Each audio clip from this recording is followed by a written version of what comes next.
Cerita kita dimulai di sebuah mansion bangsawan di mana seorang bocah buta bernama Kunun dikelilingi oleh orang-orang sayang yang menatapnya dengan wajah penuh rasa kasihan.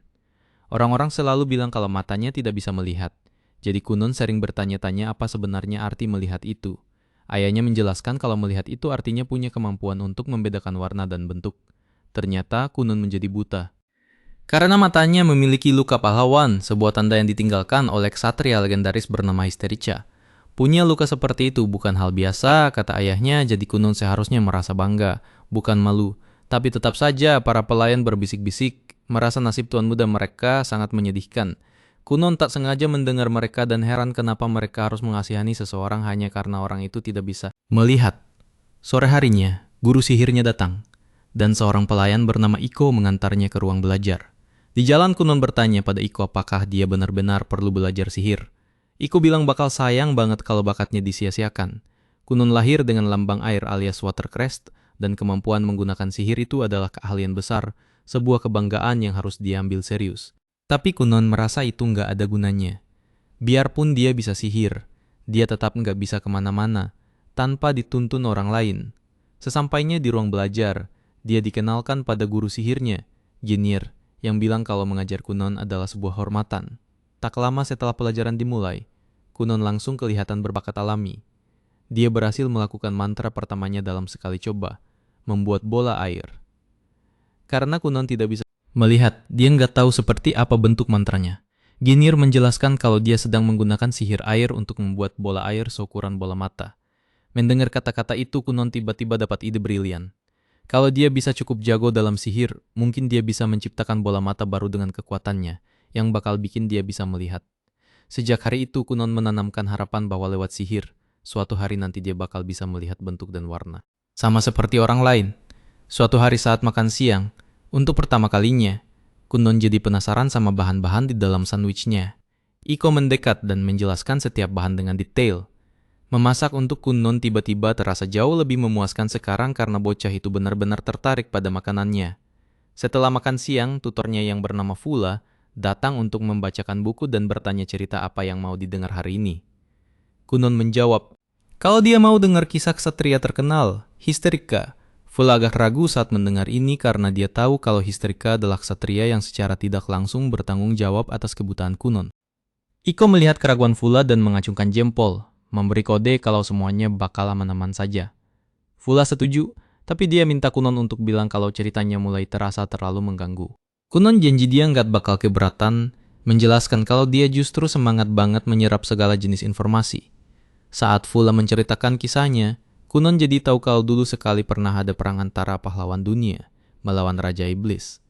Histerika, pahlawan bangsa, akhirnya mengalahkan Raja Iblis tapi kehilangan satu tangan dan satu kaki dalam pertempuran sengit itu. Sejak perang itu, sesekali keturunan sang pahlawan lahir dengan kekurangan fisik, entah itu anggota tubuh, penglihatan, atau bagian tubuh lainnya.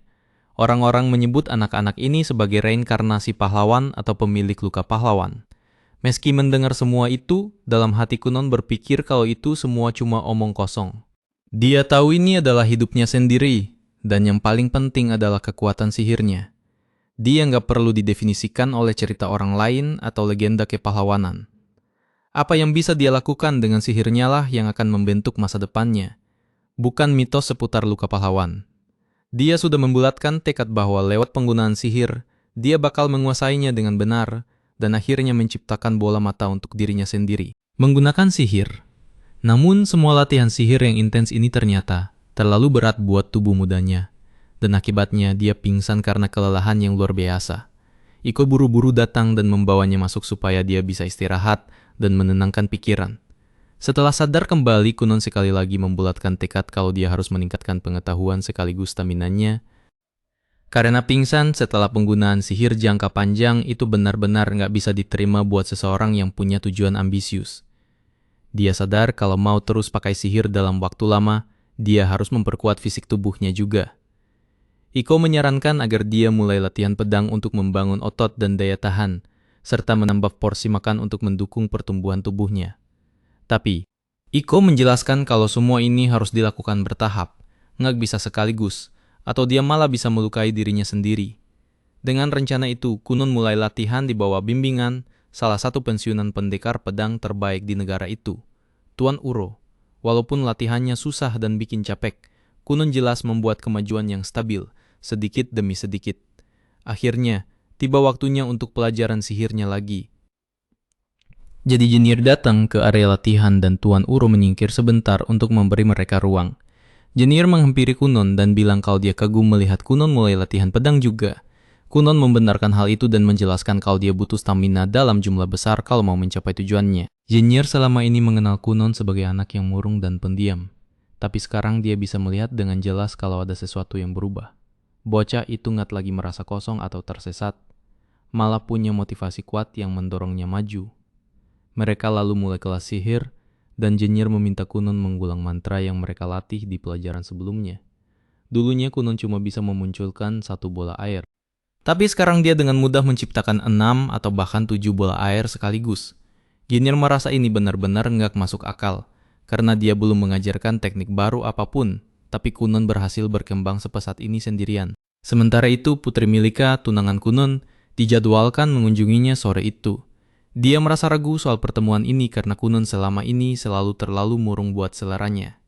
Dia paham kalau pernikahan politik ini adalah tugasnya sebagai bangsawan, tapi dia sulit membayangkan menghabiskan sisa hidupnya dengan seseorang yang terasa begitu berjarak.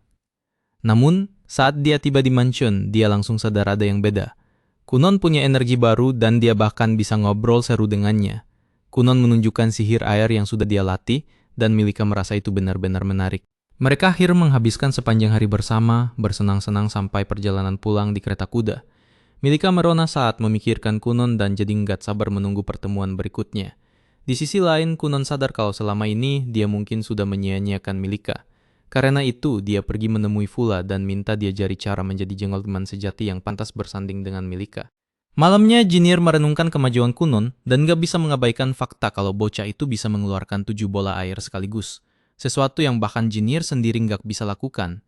Kunun jelas sudah menguasai sihir air tingkat dasar, membuat Jenir hampir kehabisan materi untuk diajarkan. Karena dia masih butuh gaji, dia memutuskan untuk mengubah metode pengajarannya. Keesokan harinya, saat latihan, dia menyarankan untuk memecah sihir air menjadi langkah-langkah terpisah, seperti memproduksi airnya, membuatnya melayang, dan mempertahankan bentuk bolanya. Untuk mendemonstrasikan, dia membuat 2 bola air, 1 panas dan 1 dingin, lalu menjelaskan kalau mengendalikan kondisi sihir adalah hal yang membedakan penyihir pemula dari profesional sejati. Kunun memutuskan untuk mencoba teknik itu dengan serius, jadi dia menuangkan sedikit air ke dalam cangkir menggunakan sihirnya. Dia lalu memberikan cangkir itu ke Iko dan minta dia mencicipinya. Setelah menyeruput sedikit, Iko terdiam sejenak sebelum bilang kalau airnya anehnya terasa seperti apel. Jenir berusaha keras untuk nggak menunjukkannya di wajah, tapi dia jelas kesal dan frustrasi karena Kunun sekali lagi menguasai skill hampir seketika setelah dia perkenalkan. Malam itu, Kunun begadang semalaman terus-menerus berlatih dan mencoba menguasai sepenuhnya teknik yang diajarkan Jenir. Dia fokus banget memvisualisasikan apel di pikirannya, dan meski dia bisa menciptakan ulang bentuk dan aromanya dengan jelas, dia masih belum bisa membayangkan warnanya dengan benar. Ini jadi masalah serius buat dia, karena tanpa bisa membedakan warna, dia nggak akan pernah bisa menciptakan bola mata yang dia inginkan. Meski begitu, Kunun menolak menyerah dan bersumpah bakal terus mencoba sampai berhasil, nggak peduli berapa lama pun waktu yang dibutuhkan. Besok paginya saat sarapan, Kunun mencoba sihirnya sekali lagi dengan membentuk bola air. Saat dia dengan hati-hati menggerakkan bola air yang melayang itu di atas apel-apel di meja, dia tiba-tiba berdiri karena kaget. Iko buru-buru tanya apa yang terjadi, dan Kunun dengan semangat menjelaskan kalau lewat sihirnya, dia sekarang bisa melihat warna. Awalnya Iko nggak percaya dan mikir Kunun mungkin cuma berhayal, tapi Kunun membuktikannya dengan yakin menyatakan kalau ada 2 apel hijau dan 3 apel merah di mangkuk itu. Saat Iko mengecek dan sadar kalau Kunun benar, dia jadi gembira luar biasa dan memeluk Kunun erat-erat untuk merayakan. Iko segera melaporkan perkembangan luar biasa ini ke ayah Kunun, menjelaskan kalau Kunun sekarang bisa pakai sihir buat melihat warna. Dia menambahkan kalau semakin dekat objeknya dan semakin jelas bentuknya, semakin akurat Kunun bisa mengidentifikasi warnanya hanya dengan menyentuhnya lewat sihir.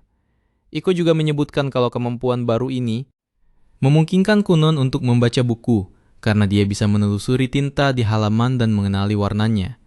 Walaupun dia belum belajar cara membaca huruf dengan benar, dia yakin kalau akhirnya dia bakal bisa melakukannya. Ayah Kunon senang banget mendengar kabar ini dan merasa sangat bangga karena putranya membuat kemajuan yang nyata dan berarti.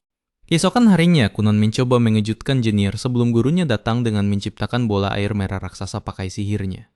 Tapi pas dia lagi konsentrasi, sisa keluarganya tiba-tiba muncul dan bikin dia kaget setengah mati. Dia kehilangan kendali, bikin air merah itu pekah dan muncrat kemana-mana, menutupi seluruh tubuhnya dan tubuh Iko. Kunon akhirnya terlihat seolah-olah dia bermandikan darah, yang bikin ibunya panik ketakutan dan pingsan di tempat. Kunon nggak tahu kenapa ibunya pingsan begitu saja. Jadi Iko menjelaskan kalau darah itu warnanya merah, jadi ibunya cuma agak ketakutan. Ayah Kunon langsung memarahinya karena menakut-nakuti ibunya dan menghukumnya dengan memotong uang sakunya selama 2 bulan. Sedangkan buat Iko, dia mengumumkan kalau gajinya bakal dipotong selama 3 bulan. Karena Iko itu sepenuhnya termotivasi oleh uang. Dia langsung pingsan begitu mendengar hukuman ini. Sementara itu, Jenier melihat seluruh kejadian itu dari balik simak-simak. Saat dia mengamati semuanya, dia sadar kalau Kunon jauh lebih berbakat dari yang pernah dia duga. Dengan kecepatan pertumbuhannya, dia jadi percaya kalau Kunon suatu hari nanti mungkin bisa meraih kehormatan tertinggi di dunia sihir, gelar Cerulean Sorcerer. Beberapa hari kemudian, ayah Kunon bilang ke kakak laki-laki Kunon kalau dia mau mengirim adiknya ke sekolah. Ikshio yang kaget menunjukkan kalau adiknya belum pernah melihat dunia luar. Arson setuju, bilang kalau dia mau Ikshio memastikan adiknya bisa menyesuaikan diri di dunia nyata. Mendengar ini, Ikshio teringat suatu hari dari masa kecilnya sendiri saat dia menuntun adiknya keluar untuk bermain. Waktu itu Kunon merasa takut, jadi kakaknya menawarkan untuk memegang tangannya sepanjang waktu. Tapi, saat dia berbalik untuk menuntun Kunon keluar, dia tersandung di tangga dan jatuh. Saat kenangan itu berakhir, Ikshio menyembunyikan ketakutannya sendiri dan meyakinkan ayahnya kalau dia bakal melakukan yang terbaik buat adiknya. Besoknya, Iko melihat dengan penasaran saat Kunon mengutak-atik wadah berisi air. Dia menjelaskan kalau dia sudah memodifikasi wadah itu dengan sihir buat dipakai sebagai alat peramal yang asik. Iko langsung minta Kunon pakai wadah itu buat mencari semangat hidupnya yang lama hilang.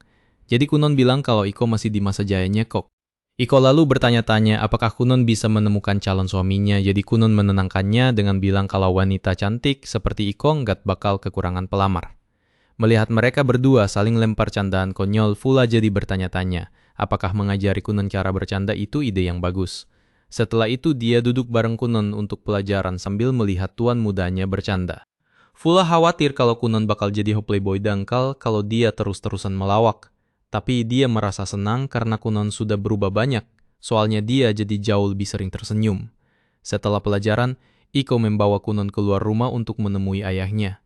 Karena merasa dingin, Iko minta Kunon membuatkan beberapa bola air panas. Setelah membuat bola-bola air itu, Kunon merasa khawatir kenapa ayahnya mau ketemu dia selarut ini. Iko pikir dia bakal baik-baik saja karena dia nggak melakukan kesalahan apapun yang bikin ayahnya marah kecuali insiden darah waktu itu. Kunon mengingatkan Iko kalau Iko lah yang mendorongnya buat melakukan itu, tapi dia nggak keberatan karena dia menikmati pengalamannya. Beberapa saat kemudian mereka sampai di bangunan utama di mana kepala pelayan Byron menyambut mereka. Lalu kakak Kunon datang dan mulai menuntun dia dan Iko menuju ruangan ayahnya. Saat mereka jalan bareng, kakak Kunon bertanya apa dia butuh bantuan buat bergerak. Kunon menggeleng, mengingatkan kakaknya kalau dia bisa merasakan sekelilingnya dengan cukup baik sekarang. Kakaknya mengangguk, masih merasa nggak enak hati gara-gara kejadian terakhir kali dia menjaga adiknya. Segera mereka masuk ke ruangan di mana kedua orang tua Kunon sudah menunggu. Setelah Kunon dan kakaknya masuk, Iko dan Byron tetap di luar ruangan. Lalu Arson bertanya pada Kunon apakah dia tertarik pergi ke sekolah sungguhan. Kunon menolak, bilang kalau dia nggak mau merepotkan orang lain buat mengurusnya terus-terusan. Setelah menjelaskan kalau dia lagi fokus pada sesuatu yang penting baginya di rumah, Kunon bertanya, apakah jadi masalah kalau dia nggak pergi ke sekolah? Ayahnya menjelaskan walau anak bangsawan wajib sekolah, dia dapat izin khusus dari kaisar buat menahan Kunon di rumah karena disabilitasnya. Kunon merasa marah karena dia mencium bau nepotisme, tapi Arson mengingatkannya buat fokus ke masalah utama. Dia lalu meminta Kunon mempertimbangkan lagi keputusannya untuk tetap di rumah. Tapi Kunon menghindari pertanyaan itu dan malah minta ayahnya mengembalikan uang sakunya. Ini bikin Arson marah jadi dia terlibat adu mulut dengan Kunon. Untungnya, istrinya mengingatkan dia soal tujuan sebenarnya. Jadi dia tenang kembali. Dia lalu menjelaskan ke Kunon kalau dia perlu sekolah demi Milika. Dia mengingatkan Kunon kalau bangsawan manapun yang gak memenuhi kewajiban mereka bakal dikucilkan oleh masyarakat. Jadi Milika bakal diganggu sama semua orang kalau dia menikah dengan kowok buta huruf. Mendengar ini, Kunon mempertimbangkan lagi keputusannya dan setuju buat sekolah, karena dia merasa nggak enak kalau harus bikin masalah sebanyak itu.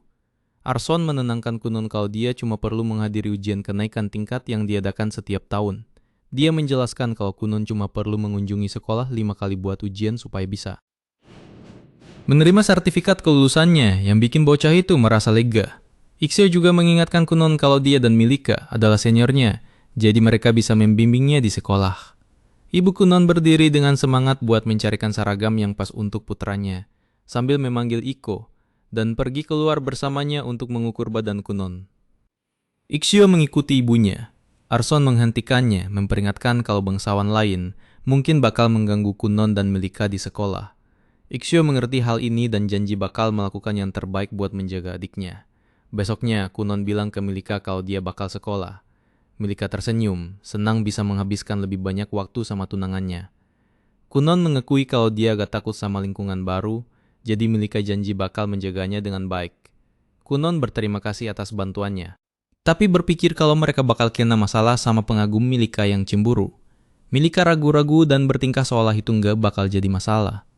Jadi Kunon bertanya apa dia nggak populer di sekolah. Milika cepat-cepat menggeleng, dengan bangga mengakui kalau ada 5 kowok yang menyatakan ketertarikan padanya. Kunon menghela napas, sadar kalau dia perlu mempersiapkan diri menghadapi beberapa remaja yang cemburu. Nanti dia berpakaian dengan seragamnya untuk pergi ke sekolah. Saat Kunon keluar rumah buat naik keretanya, Iko mulai memuji-muji penampilannya yang gagah. Kunon bercanda sama Iko soal ketampanannya sebelum masuk ke dalam kereta. Sebelum mereka berangkat, dia menggunakan mantra airnya untuk melapisi ban kereta dengan gel bantalan. Akhirnya Kunon pamit pada keluarganya dan berangkat ke kota. Saat mereka naik kereta, Ixio menyadari kalau bannya berjalan sangat mulus di jalanan kasar. Kunon menjelaskan kalau dia merancang mantra itu buat perjalanan yang mulus, karena mereka bisa sakit pinggang gara-gara guncangan di jalan. Merasa bangga dengan kemampuannya, dia bertanya-tanya apakah dia bisa dapat kerjaan di masa depan sebagai tukang servis sihir. Ixio lalu bertanya apakah dia merasa gugup soal sekolah. Kunon menggeleng bilang kalau dia sudah tumbuh jauh lebih kuat sekarang. Dia berterima kasih pada Ixio untuk semua bantuan selama ini, dan minta maaf karena sudah membebaninya dengan kondisinya. Kunon juga bilang ke Ixio buat berhenti khawatir soal waktu dia terluka di bawah pengawasannya dulu. Sementara Ixio kaget, Kunon bilang padanya kalau dia sekarang bertekad untuk terus maju, nggak peduli rintangan apapun yang menghalangi jalannya.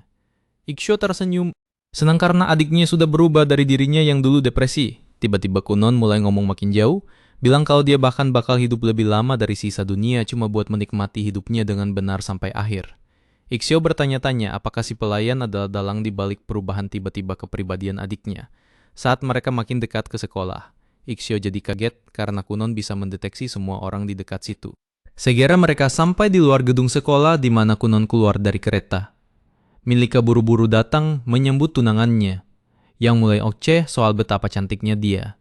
Milika tersenyum dan membalas candaannya, meninggalkan Ixio yang benar-benar bingung. Milika lalu berbalik buat menuntun Kunon masuk, tapi dia tetap berdiri di tempatnya sementara Milika merasa bingung. Kunon memperhatikan semua suara yang dia dengar dari dalam gedung.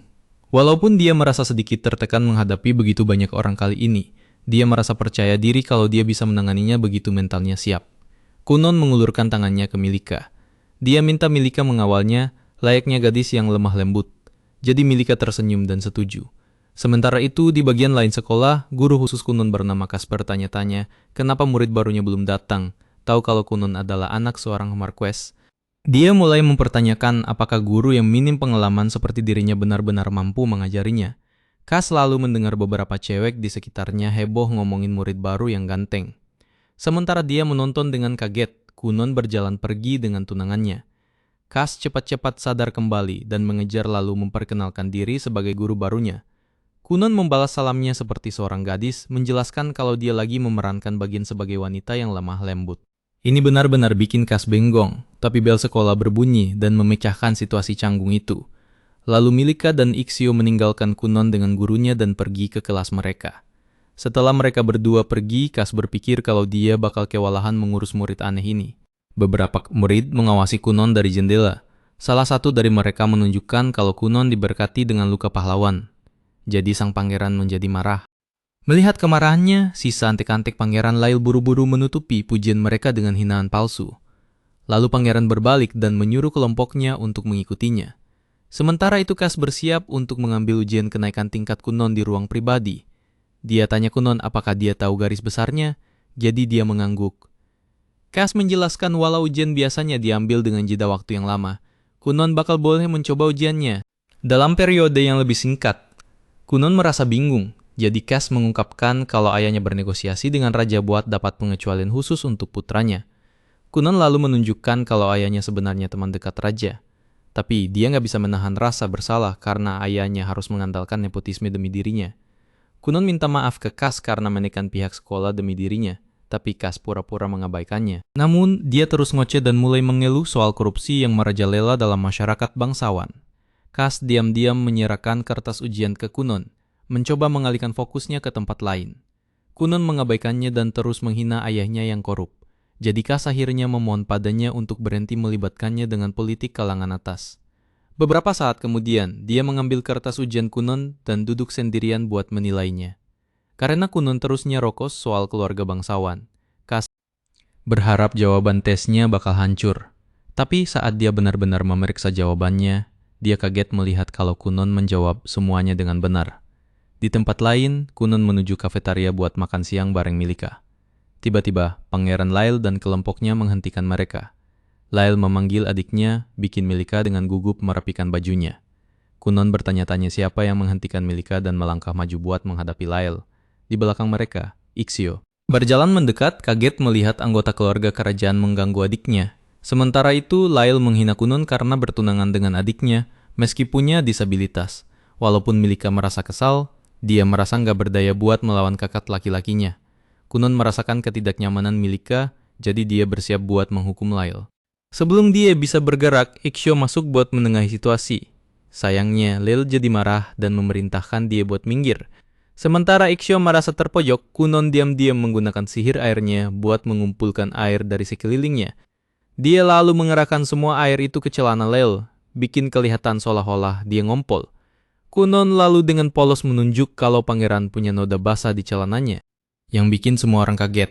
Lail jadi malu dan mengklaim kalau dia nggak melakukannya, tapi dia cepat-cepat meninggalkan area itu buat membersihkan diri. Setelah dia pergi, Ixio langsung sadar kalau Kunon baru saja ngerjain sang pangeran. Dia tanya adiknya apa dia yang ngerjain Lail, tapi Kunon bertingkah seolah dia nggak tahu apa-apa. Ixio lalu duduk bareng Kunon dan Milika buat makan siang setelah mereka semua dapat makanan. Kunon tanya Milika siapa Lail itu. Dia menjelaskan kalau Lail itu kakak laki-lakinya. Jadi Kunon merasa sedih karena Lail terlalu jahat padanya. Kunon berterima kasih pada Ixio karena selalu jadi saudara yang baik buat dia. Sementara itu, Ixio merasa ketakutan setengah mati karena Kunon baru saja mempermalukan pangeran kerajaan di depan umum. Milika bilang padanya buat berhenti mengkhawatirkannya, tapi Ixio tahu dia bakal segera kena masalah di tempat lain. Lail dengan marah menghentak-hentakan kakinya pergi, murka banget soal rasa malu yang baru saja dia alami. Pas pulang ke rumah, Kunon sama sekali enggak nyangka bakal ada perubahan besar di hidupnya. Ayahnya juga kaget, enggak kepikiran kalau orang-orang itu bakal ngatur pertemuan secepat ini. Selain itu, dia tahu topik soal instruktur sihir bakal dibahas juga. Kunon sih ngerasa kekuatan orang itu keren banget. Tapi ayahnya ngejelasin kalau situasinya enggak sesederhana itu. Katanya semua tanda nunjukin kalau penyihir istana itu tertarik secara pribadi sama Kunon. Karena penasaran, sang ayah nanya sihir macam apa yang baru dipelajari anaknya akhir-akhir ini. Kunon langsung pamer sihir orisinalnya, bikin bentuk kucing dengan detail yang luar biasa. Ayahnya kelihatan kagum banget sama kontrol sihir yang ditunjukin anaknya. Meski begitu, Kunon bilang gerakannya masih agak kaku dan di masa depan dia pengen bisa niru sampai ke suara meongnya. Sadar kalau ayahnya suka binatang, Kunon nanya kenapa mereka nggak pelihara satu di rumah. Pria itu langsung nolak. Alasannya bakal ganggu rutinitas keluarga dan bikin kerjaan jadi makin ribet. Tapi Kunon nggak puas sama alasan itu. Dia ngingetin kalau dengan kekayaan keluarga Markis Gurion, harusnya gampang banget buat ngumpulin kucing-kucing lucu dari berbagai belahan dunia. Ayahnya jelasin kalau keputusan enggak miara kucing itu udah bulat karena takut kucing-kucing itu bakal nyerimpet di kaki dan bikin kecelakaan. Kunon terima penjelasannya, tapi ayahnya buru-buru ngingetin kalau Tina suka banget sama anjing. Kunon setuju dan sadar kalau ayahnya selalu mikirin seluruh keluarga. Meski gitu, Kunon usul gimana kalau kucingnya dipelihara di luar rumah aja. Dia bilang Iko pernah cerita kalau melihara kucing di luar ruangan itu simbol status di kalangan bangsawan. Ditambah lagi, Putri Milika sendiri bilang itu tanda gengsi yang tinggi. Dengar itu, ayahnya langsung tertarik sama ide melihara kucing di luar kediaman. Enggak lama kemudian mereka akhirnya sampai di istana kerajaan. Di momen itu kita dikenalin sama Lesya. Sang ayah berterima kasih banget atas sambutan yang ramah. Sementara Kunon juga angkat bicara dengan sopan santun khasnya. Ayahnya nyeletuk, berharap Kunon bisa ngomong semanis itu kayak pas lagi sama putri kedua. Sambil ngingetin kalau Lesya itu calon kakak iparnya. Wanita muda itu bilang dia udah denger banyak pujian soal Kunon dari Milika. Pas merhatiin lebih dekat, Lesya sadar Kunon lagi gendong kucing. Tapi ternyata itu cuma terbuat dari air. Ayahnya jadi agak kecewa pas tahu itu bukan hewan peliharaan beneran. Lesya lalu mutusin buat bawa Kunon langsung ke aula menara hitam. Sementara ayahnya pergi nemuin raja sebelum mereka pisah. Sang ayah sempat nanya gimana rencana Kunon buat pulang nanti. Bocah itu jawab kalau dia bisa pulang sendiri, soalnya dia masih perlu nemuin sang putri. Ayahnya maksa mau panggilin kereta, tapi Kunon yang lebih cerdik milih buat pergi ke restoran, tempat yang biasa didatengin orang tuanya. Menara hitam lokasinya ada di sisi lain kastil. Pas masuk, Lesya nanya apa Kunon bisa jalan tanpa kesulitan. Dia jawab bisa. Sadar kalau Kunon lagi gugup, Lesya bilang dia boleh ngomong apa aja yang dia mau. Kunon langsung nanya soal esensi seorang penyihir, cuma ngebahas topik-topik yang berkaitan sama sihir tingkat lanjut. Lesya ngaku nggak bisa jawab karena dia masih pemula, jadi dia mutusin buat ganti topik dan jelasin cara kerja keluarga kerajaan. Dia jelasin kalau keluarga kerajaan Huglia saat ini terdiri dari 7 pangeran dan 10 putri. Di banyak negara, penerus tahta biasanya otomatis jatuh ke pangeran pertama. Tapi di Huglia ada sistem meritokrasi yang kuat, di mana prestasi bisa ngubah urutan pewarisan tahta. Kunon komentar kalau itu kedengaran ribet banget. Lesya setuju dan ngungkapin kalau dia punya mimpi jadi penyihir hebat, makanya dia lepasin hak atas tahta. Sambil jalan, Kunon ngerasain konsentrasi sihir yang gede banget, terutama dari salah satu menara. Lesya jelasin kalau Milika khawatir banget soal perebutan tahta itu. Tiba-tiba, dia kaget lihat Kunon make sihir dengan cara yang nyeremin. Kunon bikin es di bawah kakinya dan mulai meluncur di lantai kayak lagi main skating. Kunon nanya apa, Lesya mau nyobain juga. Lesya setuju tapi minta Kunon tunggu sebentar. Dia nasehatin Kunon biar enggak bertindak gegabah. Jangan terlibat faksi manapun. Dan jangan tanda tangan atau ambil tanggung jawab soal dokumen penting apapun. Terus dia minta Kunon buat bikin dia meluncur secepat mungkin. Mereka berdua pun mulai bergerak cepat nyusurin lorong-lorong. 2 penjaga coba nyegat mereka, tapi ketinggalan gara-gara mereka ngebut banget. Terus Dario muncul dan nanya ada apaan. Dia lihat Kunon sama Lesya lewatin beberapa bagian kastil sampai akhirnya berhasil nangkep mereka. Setelah diberhentiin, keduanya minta maaf. Adegan pindah ke ayahnya Kunon yang nanya apa yang terjadi. Ada orang jawab kalau seorang penyihir bikin onar di kastil, tapi udah berhasil ditangkep. Ayahnya sadar itu pasti anaknya dan langsung cemas. Selanjutnya kita lihat Kunon lagi ngobrol sama Rondemon, penyihir resmi istana.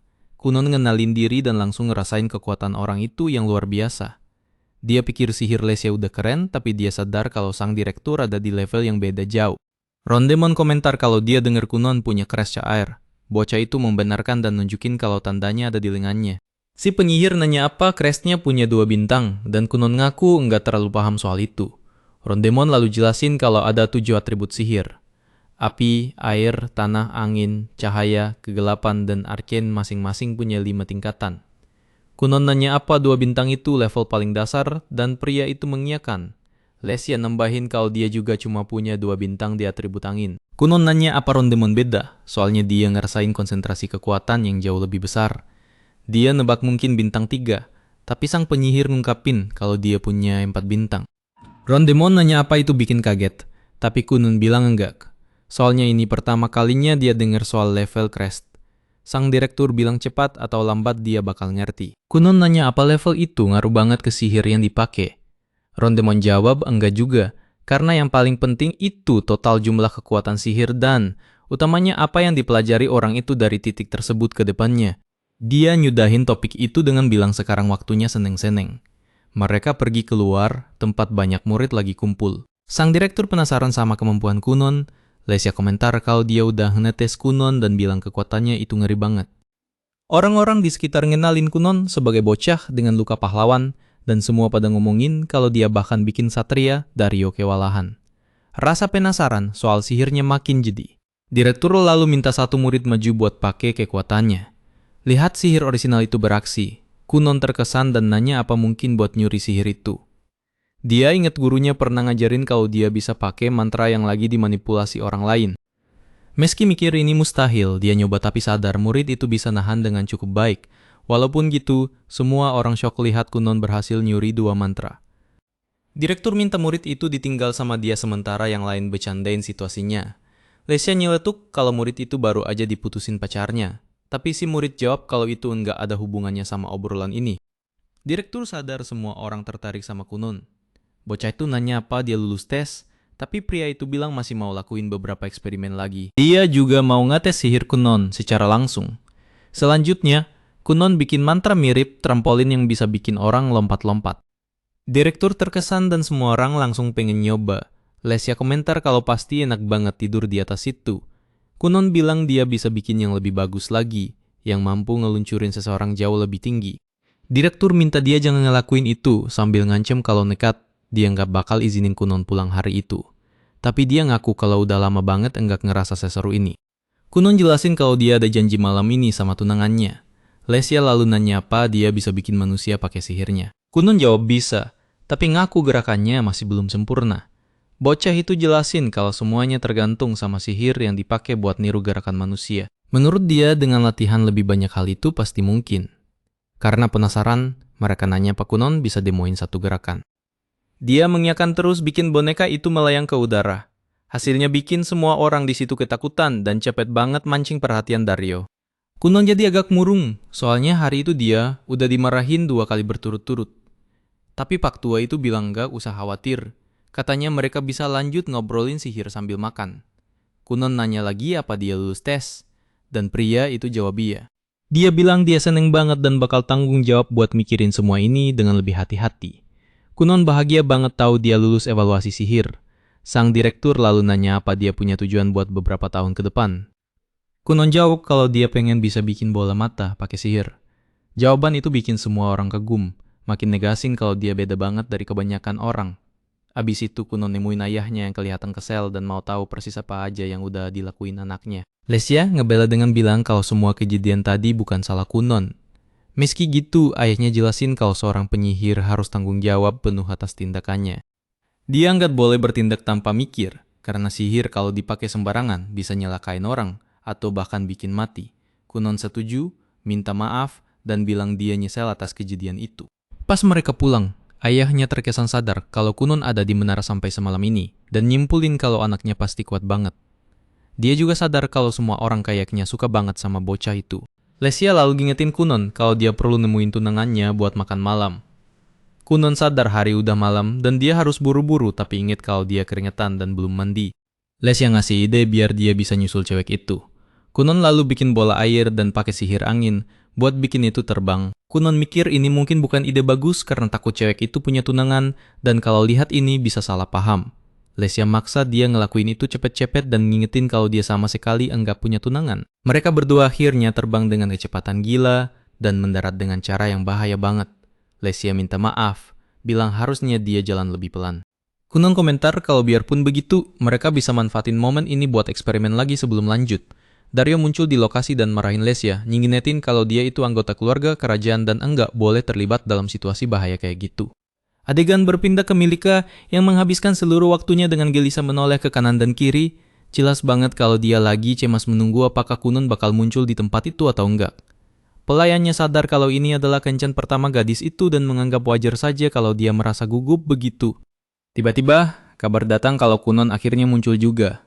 Saat melihatnya, Milika mendengar kata-kata manis yang belum pernah dia dengar seumur hidupnya, bikin jantungnya berdegup makin kencang. Kunon meminta izin untuk menggenggam tangannya, bilang kalau dengan cara ini mereka berdua bisa lebih menikmati kencan tersebut. Setelah berjalan beberapa saat, mereka akhirnya sampai di restoran. Sepanjang perjalanan tadi, Kunon sama sekali nggak berhenti memuji-muji Milika. Sang pelayan Niko segera menyadari kalau Kunon punya sikap yang sangat menawan dan langsung paham kenapa dia bisa memikat hati Milika secepat itu. Gadis itu lalu bertanya apakah Kunon pergi ke Menara Hitam. Kunon menjawab kalau dia memang pergi ke sana, ditemani oleh Lesia, kakaknya Milika, dan kerennya lagi, dia juga berhasil lulus ujiannya. Masih belum ada info soal siapa yang bakal jadi instruktur sihirnya, tapi Kunon bilang dia yakin masalah itu bakal dapat perhatian yang layak. Sama layaknya seperti warna dan bentuk kuku Milika yang sempurna. Iko menyadari kalau Milika lebih pendiam dari biasanya, tapi Kunon terus saja mengoceh, menceritakan kisah-kisah menarik dan di setiap kalimatnya, dia makin gencar memuji gadis itu. Hal ini mulai bikin Iko agak kesal, meskipun lama-lama dia sadar kalau Milika sebenarnya benar-benar menikmati momen itu.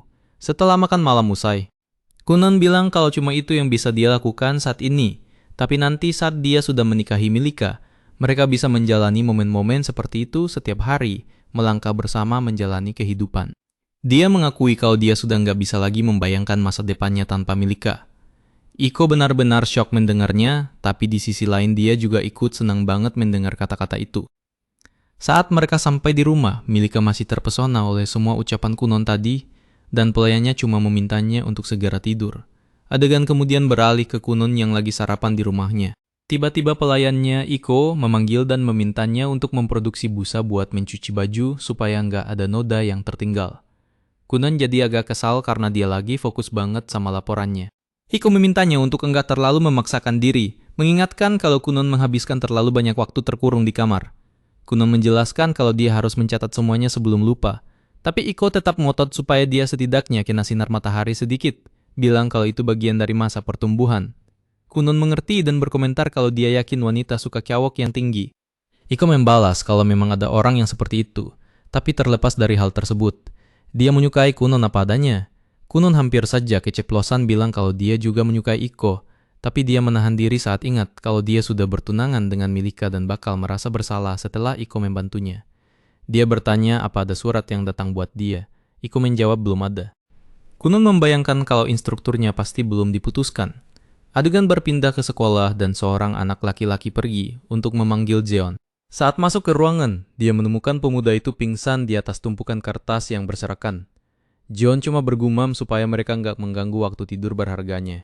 Anak itu bilang kalau manajer memanggilnya yang bikin dia langsung bangun seketika. Kembali ke rumah, Kunon akhirnya menerima suratnya dan mengetahui kalau instrukturnya adalah Zeon, orang yang sama yang pernah dibicarakan oleh kakak dan adiknya. Iko juga mengenalnya dan kelihatan antusias banget, bilang kalau nggak ada wanita yang nggak tahu siapa Zeon. Dia berkomentar kalau dia butuh seragam pelayan baru buat menyambut tamu itu. Kunon bertanya apa dia berencana berdandan buat kowok lain. Tapi Iko minta dia jangan ngomong sembarangan dan menegaskan kalau dia harus terlihat lebih cantik buat pertemuan itu. Adegan berpindah ke rumah Milika, di mana dia lagi ngobrol sama Leisia. Keduanya bingung karena seorang penyihir istana butuh izin dari keluarga kerajaan untuk keluar. Leisia anggap paham kenapa mereka memilih pria itu secara spesifik, padahal dia sendiri pengen banget mengajar Kunon.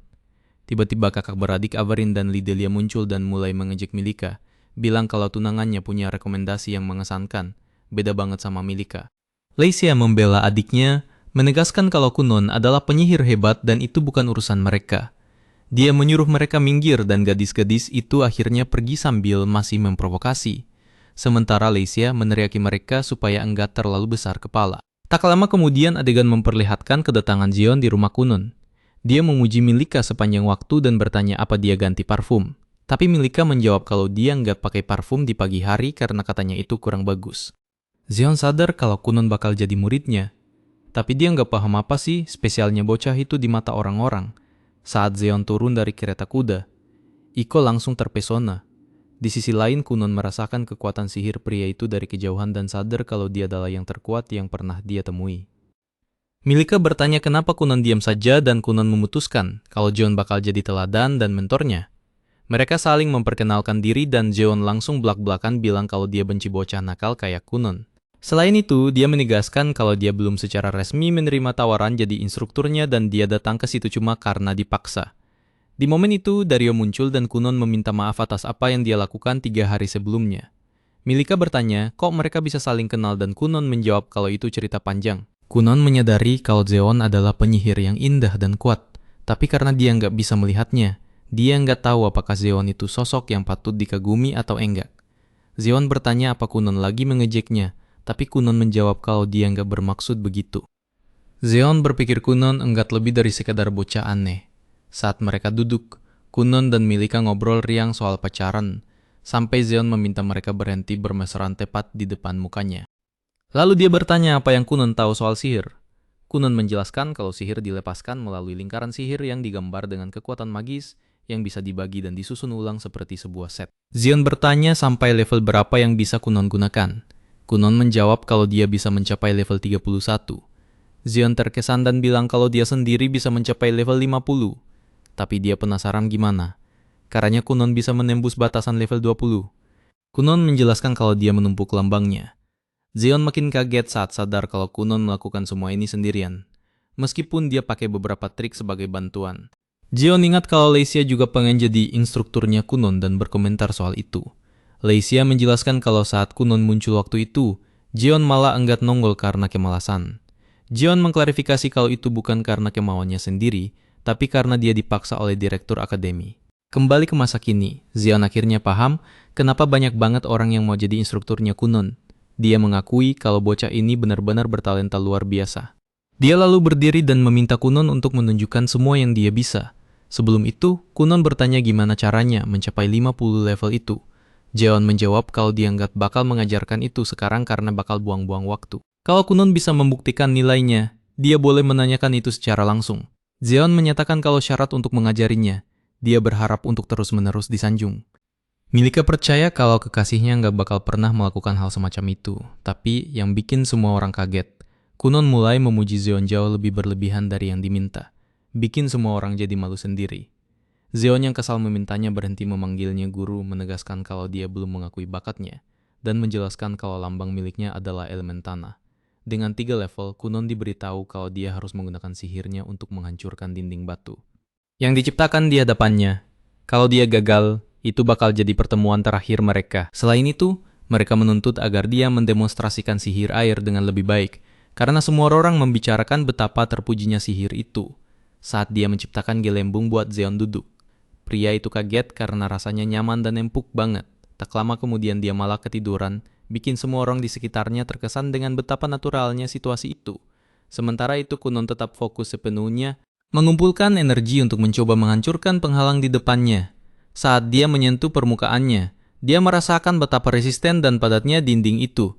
Kekuatan sihir itulah yang menopang daya tahan sekaligus kekokohan strukturnya. Sihir itu didasarkan pada sebuah lambang. Lambang itu, pada gilirannya, adalah sebuah lingkaran sihir. Sang pengguna punya kemampuan untuk menata ulang lingkaran ini, menghasilkan efek magis yang berbeda-beda, di mana lingkaran-lingkaran ini menjadi fondasi dari semua sihir yang ada. Lubangnya muncul dari pembagian dan rekonstruksi lingkaran sihir asli, mewakili angka yang terhubung dengan esensi mantranya. Nilai ini menunjukkan tingkat orisinalitas yang dicapai. Mengamati dengan saksama, Kunon menyadari kalau dinding batu di hadapannya melampaui 50 level sihir. Menghadapi hal ini, Kunon memutuskan untuk bicara sama Milika, berhubung Zeon masih lanjut tidur. Baru setelah sekitar 2 jam dia terbangun. Zeon mempertanyakan kenapa dindingnya belum hancur juga, dan apakah Kunon sudah menyerah. Kunon menjawab kalau dia nggak menyerah. Dia cuma menunggu Zeon bangun sambil menghadap penghalang itu. Sekali lagi, Kunon memutuskan untuk menggunakan sihir yang sama yang biasa dia pakai buat mencuci baju. Zeon bertanya kenapa dia memilih sihir spesifik itu dan Kunon menjawab kalau dia menganggap itu lebih sederhana untuk digunakan. Alih-alih menghancurkan dindingnya, dia memilih untuk menghapusnya. Pria itu kaget dengan pilihan ini karena ada sihir yang tepat untuk setiap jenis situasi. Seorang penyihir sejati adalah seseorang yang mampu melihat hal ini dengan jelas. Setelah menyaksikan sihir Kunon, Zeon memutuskan untuk menerimanya sebagai murid. Dia menyatakan kalau bocah itu beruntung banget punya dia sebagai mentor. Namun, dia menegaskan kalau dia nggak mau lihat Kunon bermesraan terus-terusan karena sang guru harus lebih penting daripada tunangannya. Dia lalu bertanya bagaimana Milika berniat menghadapi situasi ini. Kunon bakal jadi muridnya dan berkembang pesat dalam perjalanannya. Dalam waktu singkat, beberapa wanita bakal mulai mendekatinya. Milika tahu ini benar, karena Kunon benar-benar memiliki bakat yang luar biasa. Dia juga mengerti kalau hal itu terjadi. Dia mungkin enggak bakal bisa memiliki masa depan di sisi Kunon. Kunon hanya meminta supaya Zeon enggak bersikap kejam pada Milika. Beberapa waktu kemudian, Milika berada di rumah dan menyadari kalau dia enggak bisa terus begini. Kalau enggak ada yang berubah, dia merasa kalau dia bisa berakhir kehilangan cinta terbesar dalam hidupnya. Keesokan harinya, Zeonli sudah kembali lagi ke rumah Kunon bersama Milica dan Dario, siap untuk memulai pelajaran pertama mereka. Zeonli menegaskan dengan sangat jelas bahwa dia tidak akan menahan diri saat mengajar, tapi Kunon justru sudah sangat siap dan menyambut segala latihan berat dengan tangan terbuka. Kunon bahkan bilang dia bakal nangis kalau Zeonli malah menahan diri, lalu dengan antusias bertanya apa materi pertama mereka hari ini. Kunon menebak apakah mereka akan mulai dengan lingkaran sihir 3 dimensi atau lingkaran sihir miring. Permintaan pribadi Kunon sih dia ingin mulai dengan mantra gabungan 50 bagian, karena dia benar-benar ingin belajar cara melakukannya. Sayangnya tidak ada satupun tebakannya yang benar, dan Zeonli cuma memintanya untuk membantu urusan dokumen alias kerja administrasi. Zeonli bilang dia memang sedang mencari seseorang yang bisa menyalin momonya menjadi salinan yang rapi. Jadi bantuan Kunon sangat dihargai. Kunon sama sekali tidak menyangka tugasnya bakal seperti itu. Apalagi tumpukan kertasnya terlihat banyak banget. Tapi Zeonli memperjelas bahwa nanti bakal ada lebih banyak lagi. Kunon bertanya apa gurunya itu sudah tidak sayang lagi padanya. Dan dengan entengnya, Zeonli menjawab kalau dia memang tidak pernah sayang sejak awal. Milika dan Dario jelas khawatir melihat nasib Kunon. Tapi Iko justru berpikir kalau sikap Zeonli yang tanpa ampun itu keren banget. Dia malah suka. Zeonli menjelaskan bahwa dokumen ini adalah rahasia negara. Jadi yang lain harus menunggu di luar sampai Kunon selesai. Kunon meminta maaf kepada Milika, tapi gadis itu menenangkannya dan bilang kalau dia mendukung Kunon sepenuhnya. Begitu mereka pergi, Zeonli langsung meminta Kunon membuatkan benda itu lagi, dan Kunon pun menggunakan Aori untuk menciptakan kasur air yang super empuk. Dalam hitungan detik, Zeonli sudah tertidur pulas di atas kasur air itu, meninggalkan Kunon sendirian dengan tumpukan dokumennya. Sementara itu, Iko bertanya pada Milika apakah dia mau minum teh sambil menunggu Kunon selesai. Namun, Milika punya rencana lain dan bilang dia punya satu permintaan pada Iko. Tak lama kemudian, Iko membantu mengikat rambut Milika menjadi gaya ekor kuda supaya dia bisa berlatih pedang di luar. Milika menjelaskan bahwa kemampuannya masih sangat dasar dan banyak yang harus ditingkatkan. Jadi dia ingin berlatih setiap kali ada waktu luang. Tapi dia buru-buru meminta Iko untuk tidak memberitahu Kunon soal ini. Dan Iko dengan mudah menyetujuinya, berjanji untuk menjaga rahasia itu. Setelah semuanya siap, Milika menuju keluar dan memulai latihan pedangnya. Berduel melawan Dario menggunakan pedang kayu. Dario dengan mudah menangkis serangan Milika, lalu meminta maaf sebelum melucuti senjatanya, membuat Milika terkejut. Tanpa ragu, Milika memungut kembali pedangnya dan terus mencoba, meskipun dia sudah sangat kelelahan. Bagaimanapun juga, dia ingin menjadi sosok yang pantas untuk Kunon dan dia tidak akan menyerah dalam waktu dekat. Di sisi lain, Kunon terus berkutat dengan dokumen, membuat salinan rapi dari memo-memo Zeonli yang tulisannya berantakan. Zeonli akhirnya bangun setelah beberapa saat dan bertanya apakah Kunon sudah selesai, tapi Kunon memberitahunya kalau dia baru mengerjakan sekitar setengahnya. Zeonli langsung mengeluh betapa lambatnya Kunon, tapi Kunon membalas kalau dia kelelahan karena harus memekakan kode tulisan cakar ayam di gulungan memo gurunya itu. Tulisannya benar-benar mirip cacing tanah yang merayap di pinggir jalan karena sembarangan keluar dari tanah yang lembab. Zeonli meminta Kunon untuk tidak membandingkan kebijaksanaannya dengan situasi yang menyedihkan begitu, dan mengingatkan bahwa ini adalah pelatihan yang penting. Jadi Kunon tidak boleh mengeluh sama sekali. Kunon memikirkannya lagi dan memutuskan untuk memeriksa memo itu kembali sementara Zeonli menjelaskan bahwa informasi dan pengetahuan itu berbeda. Apa yang Kunon dapatkan dari sekadar membaca hanyalah informasi. Tapi apa yang dia analisis di kepalanya dan dia tulis dengan tangannya sendiri, tubuhnya akan mengingatnya. Itulah yang menjadi pengetahuan. Hal itu sangat berbeda dari sekadar informasi, dan pengetahuan itu akan menjadi kekuatan. Kunon sangat senang mendengar penjelasan itu, merasa bangga karena Zeonli kembali menjadi gurunya. Menjelang akhir hari, Zeonli sudah harus pergi, tapi dia meminta Kunon memastikan semuanya selesai sebelum pertemuan berikutnya. Kunon menyebutkan bahwa ada memo berisi diagram dan dia penasaran apakah itu sejenis mantra. Zeonli memberitahunya kalau bakal lebih cepat jika ditunjukkan langsung, jadi dia meminta Kunon untuk datang ke tempatnya lain kali. Kunon setuju dengan mudah lalu memegang tangan Milika, bilang kalau dia senang bisa sering bertemu dengannya berkat kunjungan Zeonli ke sini. Milika tersenyum dan bilang dia juga merasakan hal yang sama, tapi Zeonli menyela dan meminta Kunon untuk tidak salah membedakan antara tujuan dan sarana. Beberapa waktu kemudian, Kunon memutuskan untuk kembali ke Menara Hitam, dan Reisha bertanya apakah dia bertambah tinggi. Kunon membenarkannya, bilang kalau usianya sekarang sudah 10 tahun, dan salah satu penyihir lain memberitahunya kalau kekuatan sihirnya juga jadi sedikit lebih kuat. Biro bertanya, apakah Kunon mau melakukan pertarungan sihir lagi dengannya? Tapi Reisha buru-buru protes, mengingatkan kalau Kunon sudah janji akan melakukan eksperimen sihir terbang bersamanya. Biro bersikeras kalau sekarang gilirannya, tapi John Lee tiba-tiba muncul untuk menghentikan mereka, menyuruh mereka minggir karena Kunon datang untuk menemuinya. Para penyihir kerajaan mengeluh, bilang kalau John Lee memonopoli Kunon lagi, yang mana itu tidak adil. John Lee mengabaikan mereka dan menyuruh Kunon mengikutinya. Tapi Reisha dan Biro mencoba memperingatkan Kunon agar tidak ikut ke ruangan itu karena tempat itu adalah sarang iblis. Tapi terlambat. John Lee meminta Kunon melakukan hal itu lagi. Dan tak lama kemudian, semua penyihir kerajaan tertidur pulas di atas kasur-kasur air yang empuk saat mereka berjalan masuk ke dalam menara hitam. John Lee bertanya apakah Kunon tahu apa itu alat sihir. Kunon menjawab bahwa itu adalah alat yang bekerja dengan kekuatan sihir seorang penyihir. Dan John Lee membenarkannya. Dia menunjuk lampu di dinding sebagai contoh dan memberitahu Kunon kalau itu adalah alat sihir api. Dia menjelaskan bahwa insinyur sihir adalah penyihir yang mencari nafkah dengan menciptakan alat-alat sihir. Setelah berjalan beberapa saat, mereka akhirnya sampai di ruangan yang ditakuti semua penyihir. Ruangan yang penuh sesak dengan kertas. Namun, Kunon justru kagum dan dengan antusias bertanya apakah semua ini adalah gulungan naskah milik John Lee. John Lee dengan keras kepala mengingatkan kalau itu semua adalah memo, bukan naskah. Kunon tidak membuang waktu dan memutuskan untuk memeriksa beberapa memo, mengatakan ada mantra yang belum pernah dia coba sebelumnya. Dia juga menemukan sebuah buku sihir alias grimoire yang sangat dia inginkan. Sampai-sampai dulu dia pernah mencoba mengandalkan koneksi ayahnya dengan raja. Tanpa ragu, dia bilang ke John Lee kalau dia mau tinggal di sini sekarang. Tapi John Lee memberitahunya kalau dia tidak perlu pakai koneksi orang dalam atau tinggal di sini karena pada akhirnya dia bisa memilikinya.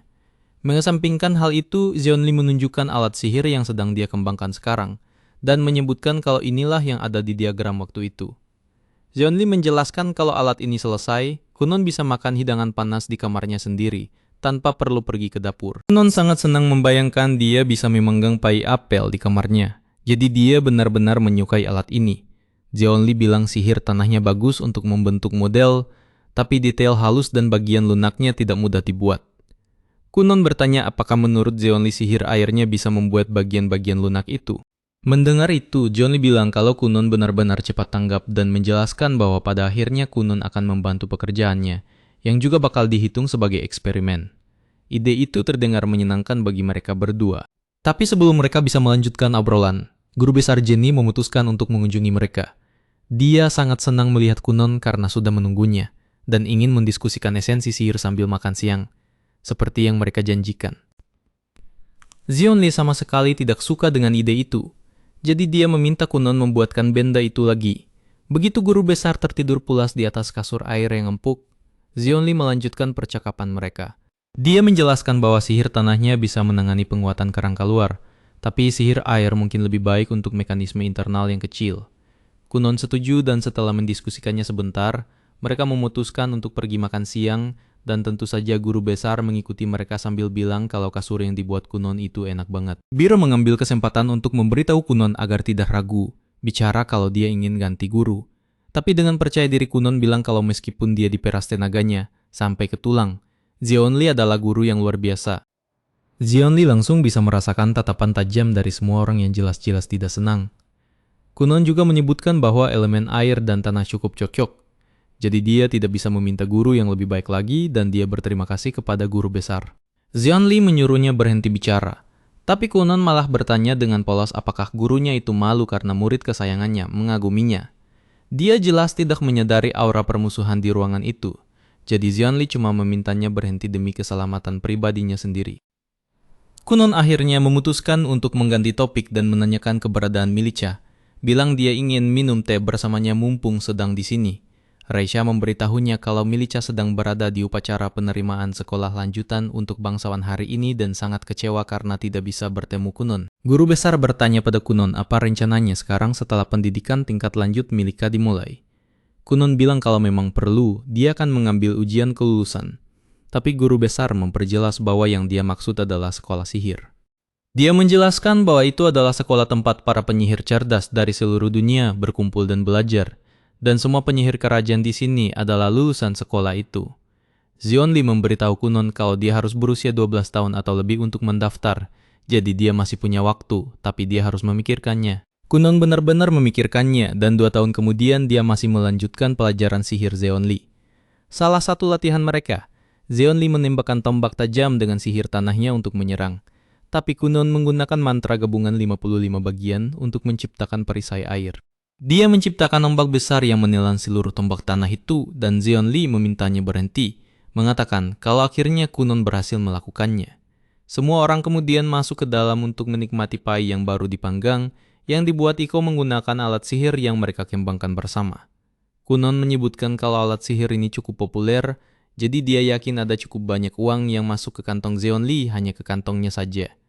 Zeonli pura-pura tidak dengar, tapi Kunon langsung menembak pertanyaan apakah. Zeonli mengingatkannya kalau dia sudah mengizinkan Kunon melakukan eksperimen. Itu adalah hal yang tidak bisa dibeli dengan uang, jadi Kunon harusnya puas dengan itu. Iko mencoba menenangkannya dan bilang kalau dia yang akan menanggung biaya hidup Kunon karena dia tahu bakat tuannya lebih baik dari siapapun. Setelah istirahat sejenak, mereka menuju ke kantor Kunon dan Milika menyebutkan kalau Kunon sudah berkolaborasi dalam 7 alat sihir. Kunon memberitahunya kalau dia juga sudah berkolaborasi dalam 5 makalah teori sihir baru. Mereka juga membuat panduan untuk eksperimen sihir dan saat ini sedang mengerjakan alat sihir lainnya. Zeonli bilang dia bisa mengerjakan sisanya sendiri, tapi Kunon mengingatkan kalau mereka sedang mengembangkan bersama peti yang bisa memancing banyak serangga. Zeonli mengklarifikasi kalau nama itu terdengar tidak profesional dan memintanya untuk menyebutnya kotak serangga saja. Kunon kemudian bertanya bagaimana kelanjutan penyelesaian kotak sekumpulan serangga itu, yang namanya masih terdengar tidak profesional. Zeonli mengingatkannya kalau Kunon akan berusia 12 tahun musim semi ini, jadi dia harus bersiap-siap untuk pergi ke sekolah sihir. Kunon ragu sejenak lalu bilang dia tidak mau pergi. Dia merasa tidak perlu pergi karena dia sudah punya Zeonli sebagai gurunya. Dia ingin belajar sihir di sisinya dan diperas kerjanya sampai ke tulang, seperti 2 tahun terakhir ini. Zeonli memberitahunya kalau Kunon sudah selesai membuat salinan bersih memo dan cetak biru alat sihirnya. Dia juga mengingatkan kalau dia adalah penyihir tanah, jadi dia tidak bisa mengajari Kunon sihir air. Kunon masih mencoba memaksa, tapi Zeonli bertanya, bagaimana jika ada penyihir air yang luar biasa di sekolah sihir? Lagi pula dunia ini jauh lebih besar dari kerajaan Huglia dan dia tidak tahu siapa yang bisa dia temukan di sana. Kunon langsung tertarik mendengar itu. Dan Zeonli menyebutkan kalau dia bisa menemukan penyihir bintang 3 atau mungkin bahkan bintang 4 kalau beruntung. Hal itu membuatnya ragu, tapi dia masih belum sepenuhnya yakin. Jadi Milika memegang tangannya dan memintanya pergi untuk menjadi penyihir yang hebat. Dia berjanji akan menjadi wanita anggun yang pantas untuk Kunon dan akan menunggunya. Itu saja sudah cukup untuk meyakinkan Kunon, yang akhirnya memutuskan dia akan pergi ke sekolah sihir. Namun ketika Zeonli memberitahu di mana lokasi sekolahnya, Kunon langsung berubah pikiran, bilang kalau itu terlalu jauh. Zeonli dengan jengkel memberitahunya kalau dia harus pergi, tidak memberinya pilihan lain. Sebelum mereka pergi, Kunon bertanya apa yang harus dia persiapkan untuk sekolah sihir, bertanya-tanya apakah dia harus membawa baju ganti dan bantal yang dia pakai setiap hari. Zeonli memberitahunya kalau dia punya sesuatu yang jauh lebih penting, dan hal itu adalah matanya. Kunon terkejut dan begitu mereka pergi, dia langsung berlari kembali ke dalam rumah. Sesampainya di ruang kerjanya, dia dengan cepat mulai menuliskan sesuatu. Heran bagaimana dia bisa melupakan ambisi terbesarnya, keinginan terkuatnya, dan tujuan paling penting hidupnya. Itu karena dia telah belajar melakukan begitu banyak hal tanpa melihat, dan di suatu tempat di hatinya dia merasa bisa terus seperti ini. Tapi sekarang dia merasa bodoh karena berpikir begitu.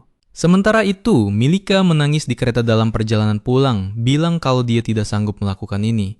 Zeonli bilang tadi Milika sok keren di depan pacarnya, jadi dia harusnya berhenti menangis sekarang. Dario menendang Zeonli tanpa ragu sebelum dia bisa bicara lagi, mencoba membuatnya membiarkan Milika sendirian. Milika akhirnya berhenti menangis, tapi dia masih memikirkan Kunon, karena dalam 2 tahun terakhir Kunon telah membangun rekam jejak sebagai penyihir. Jika Kunon mendapatkan penglihatannya melalui sihir, dia akan tercatat dalam sejarah sebagai orang pertama yang mencapai prestasi tersebut. Jika dia pergi jauh, Milika mungkin akan tertinggal, dan itu adalah pikiran yang tak sanggup dia tanggung. Milika memberitahu Dario bahwa sebagian dari dirinya berharap mata Kunon tidak akan pernah bisa melihat, supaya Kunon tetap berada di sisinya. Itulah sebabnya dia merasa seperti wanita yang hina, dan Zeonli hampir saja mengiyakan kalau dia memang begitu. Tapi Dario menendangnya lagi, bilang dia bisa diam secara sukarela, atau Dario yang akan membungkamnya. Setelah Zeonli diam, Dario dengan lembut memberitahu Milika bahwa ada cahaya dan kegelapan di hati mereka. Dia harus menghindari agar tidak tertelan oleh salah satunya dan memilih jalan yang benar. Kata-kata itu dengan mudah membuat Milika merasa lebih baik, dan Dario mengingatkannya bahwa apa yang dia latih selama 2 tahun terakhir bukan hanya tubuhnya. Zhonli bertanya apakah Dario tidak terlalu lunak pada muridnya, tapi Dario mengklarifikasi kalau dia justru terlalu keras pada muridnya sendiri dulu karena dia menekannya sampai hancur lalu meninggalkannya pada akhirnya. Zhonli mengingatkan kalau dia mengajari kunun mantra gabungan 55 bagian, lingkaran sihir 3 dimensi, lingkaran sihir silinder jangkar, kode imajiner, pola pasir, reologi, dan alat sihir. Karena itulah dia sangat yakin kalau dia adalah guru terbaik yang pernah ada. Dario bertanya apakah mata kunun akan selesai jika dia menggunakan semua itu. Tapi Zhonli mengklarifikasi kalau dia tidak tahu sama sekali. Milika bertanya apakah Zhonli cuma mencekoki kunun dengan omong kosong, dan Zhonli memintanya hati-hati bicara, bilang kalau sisi gelap Milika sedang keluar sekarang. Dia memberitahunya kalau dia sendiri belum pernah mendengar cara membuat bola mata. Jadi mulai dari sini semuanya terserah pada Kunon, tapi dia tidak ragu kalau Kunon akan berhasil, karena Kunon adalah murid kesayangan yang dia banggakan. Beberapa hari kemudian, setelah menulis hal-hal tanpa henti, Kunon menggunakan Aori, memikirkan tentang cermin yang memantulkan segalanya. Zhonli pernah bilang kalau mata serangga adalah kumpulan lebih dari 10.000 cermin, tapi meskipun memantulkan banyak hal, tidak ada yang terkirim padanya. Kunon kemudian memutuskan menggunakan Arubu, menutupi cermin yang dia buat sepenuhnya dengan gelembung. Sayangnya itu juga tidak berhasil yang membuatnya merasa sedikit kecewa. Dia kemudian menggunakan Aori untuk membuat beberapa bola air di sekelilingnya, membuatnya berputar perlahan. Kunon masih bingung seperti sebelumnya, dan dia akhirnya ambruk di malam hari dengan tumpukan memo berserakan di lantai. Dia merasa benar-benar putus asa dan memutuskan mengunjungi kakaknya, Ixion, untuk mengajaknya masuk ke sauna. Ixion dengan semangat menerima ajakan itu, tapi dia juga mengajak ayah mereka, karena bakal lebih parah kalau tidak membangunkannya untuk ini, sebab ayahnya sangat suka sauna buatan Kunon. Seperti dugaan, ayah mereka dengan antusias menerima dan memutuskan mengajak istrinya juga, karena bakal parah kalau tidak membangunkannya. Kunon menciptakan sauna yang sempurna untuk keluarganya, dan mereka semua menikmati minuman enak di sana. Kunon berpikir ini adalah cara terbaik untuk menyegarkan diri sekarang karena dia sedang buntu, mengingat ini adalah eksperimen terbesar yang pernah dia lakukan sejauh ini. Keluarganya sudah tahu kalau dia bicara soal matanya, dan Kunon mengaku kalau dia masih jauh dari keberhasilan. Ixion memberitahunya kalau dia bisa datang padanya kapan saja jika butuh istirahat lagi, dan ayahnya setuju, bilang kalau dia siap membantu. Kunon berterima kasih dan dia merasa sangat bersyukur karena keluarganya terlalu baik, dan dia tidak sabar untuk melihat wajah mereka. Waktu berlalu seperti biasa dan dia menghabiskan waktu bersama Milika dan para penyihir kerajaan juga, selalu bertanya-tanya seperti apa rupa mereka jika suatu hari nanti dia akhirnya bisa melihat. Dia merapalkan Aori dan Arubu mencoba melakukan hal yang sama seperti mengetahui bahwa inti dari mantranya adalah cermin air. Dia menerapkan pola pasir reologi di permukaannya agar pola tersebut bisa membaca pemandangan yang bergerak dan mengirimkannya ke pikirannya. Setelah itu selesai, dia merapalkan Aori lagi, menutupi intinya dengan bola air yang berbeda. Tidak ada konfigurasi rumit atau mekanisme penyampaian, dan yang harus dia lakukan hanyalah berpikir sederhana tanpa memusingkan angka dan jangkauan. Ketika dia membuka matanya, Kunon akhirnya bisa melihat untuk pertama kalinya dalam hidupnya, dan dia belajar apa artinya melihat. Dia segera mulai menangis, menyadari bahwa dia akhirnya berhasil dan dia benar-benar bisa melihat semuanya. Kunon mencoba melihat keluar jendela, tapi saat itulah dia tiba-tiba melihat seekor kepiting raksasa tepat di belakangnya, yang membuatnya jelas-jelas kebingungan. Di luar dugaan, kepiting itu cuma berdiri diam tak bergerak. Sesaat kemudian, Kunon sadar kalau makhluk ini sama sekali bukan ancaman buat dia. Dia pun kembali fokus pada penemuannya dan menggunakan sihirnya untuk menciptakan cermin air tepat di depannya. Sejak memutuskan belajar sihir, dia sudah bersumpah. Begitu dia selesai menciptakan sepasang mata baru untuk dirinya sendiri, hal pertama yang akan dia lakukan adalah menetap lekat-lorakan orang yang paling dia benci, yaitu dirinya sendiri. Dia teringat betapa repotnya orang tua dan para pelayan yang selalu berusaha keras memastikan dia tidak terluka. Begitu cermin tercipta, dia akhirnya membuka mata dan benar-benar mengamati pantulan dirinya. Dia mencatat kalau tubuhnya ternyata tidak terlalu tinggi. Dan dia juga belum punya jenggot sama sekali. Ya wajar sih, kan dia masih bocah. Dia lalu menoleh lagi ke arah si kepiting dan mencoba ngajak ngobrol. Tapi kepiting itu tetap membisu seperti sebelumnya, cuma menatap kosong ke depan tanpa menggerakkan satu otot pun. Kunon memanggil Iko yang langsung datang secepat kilat tanpa buang waktu sedetik pun. Tapi anehnya, Iko sama sekali nggak melirik kepiting itu dan terus nyerokos ke Kunon, nanya apa tuannya butuh sesuatu.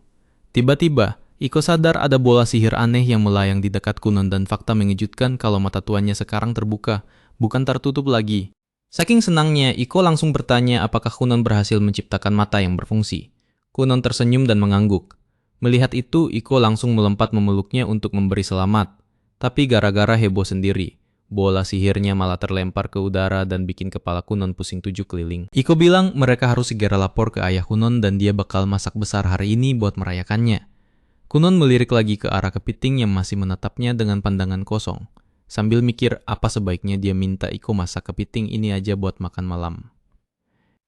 Dia lalu mengalihkan pandangannya kembali ke Iko dan sadar kalau pelayannya itu sepertinya punya tanduk di kepala. Dengan serius Kunon bertanya apa Iko punya tanduk, tapi Iko malah bercanda kalau tanduknya cuma muncul pas dia lagi marah dan bakal hilang kalau dia lagi senang. Kunon bingung harus merespons apa, tapi dalam hati dia mikir kalau selama ini dia nggak pernah membayangkan Iko punya tanduk di kepalanya. Kunon sadar dia harus terus melatih taktik pendekatan dinginnya kalau mau jadi sang penakluk hati sejati. Jadi dia langsung mulai ngegombal, bilang kalau tanduk itu bikin Iko kelihatan sangat menggoda. Iko nggak tahu harus jawab apa menanggapi gombalan itu, jadi mereka memutuskan untuk pindah keluar ruangan. Ini adalah pertama kalinya Kunon bisa melihat dunia luar dengan matanya sendiri. Dia berdiri di lapangan, memandang pemandangan indah padang rumput, pegunungan di kejauhan, dan sebuah kastil di tengahnya. Tapi anehnya, dia nggak melihat apa yang dilihat orang normal. Warna-warna di matanya terbalik semua dan sepertinya kalibrasinya ngaco. Di pengaturannya, matahari terlihat berwarna hitam. Langit biru yang cerah malah terlihat ungu kusam, dan rumput warnanya biru pucat seperti mayat. Bahkan Kunon merasa ada yang nggak beres, karena nggak ada satupun buku yang bilang kalau matahari itu warnanya hitam dan langit itu ungu.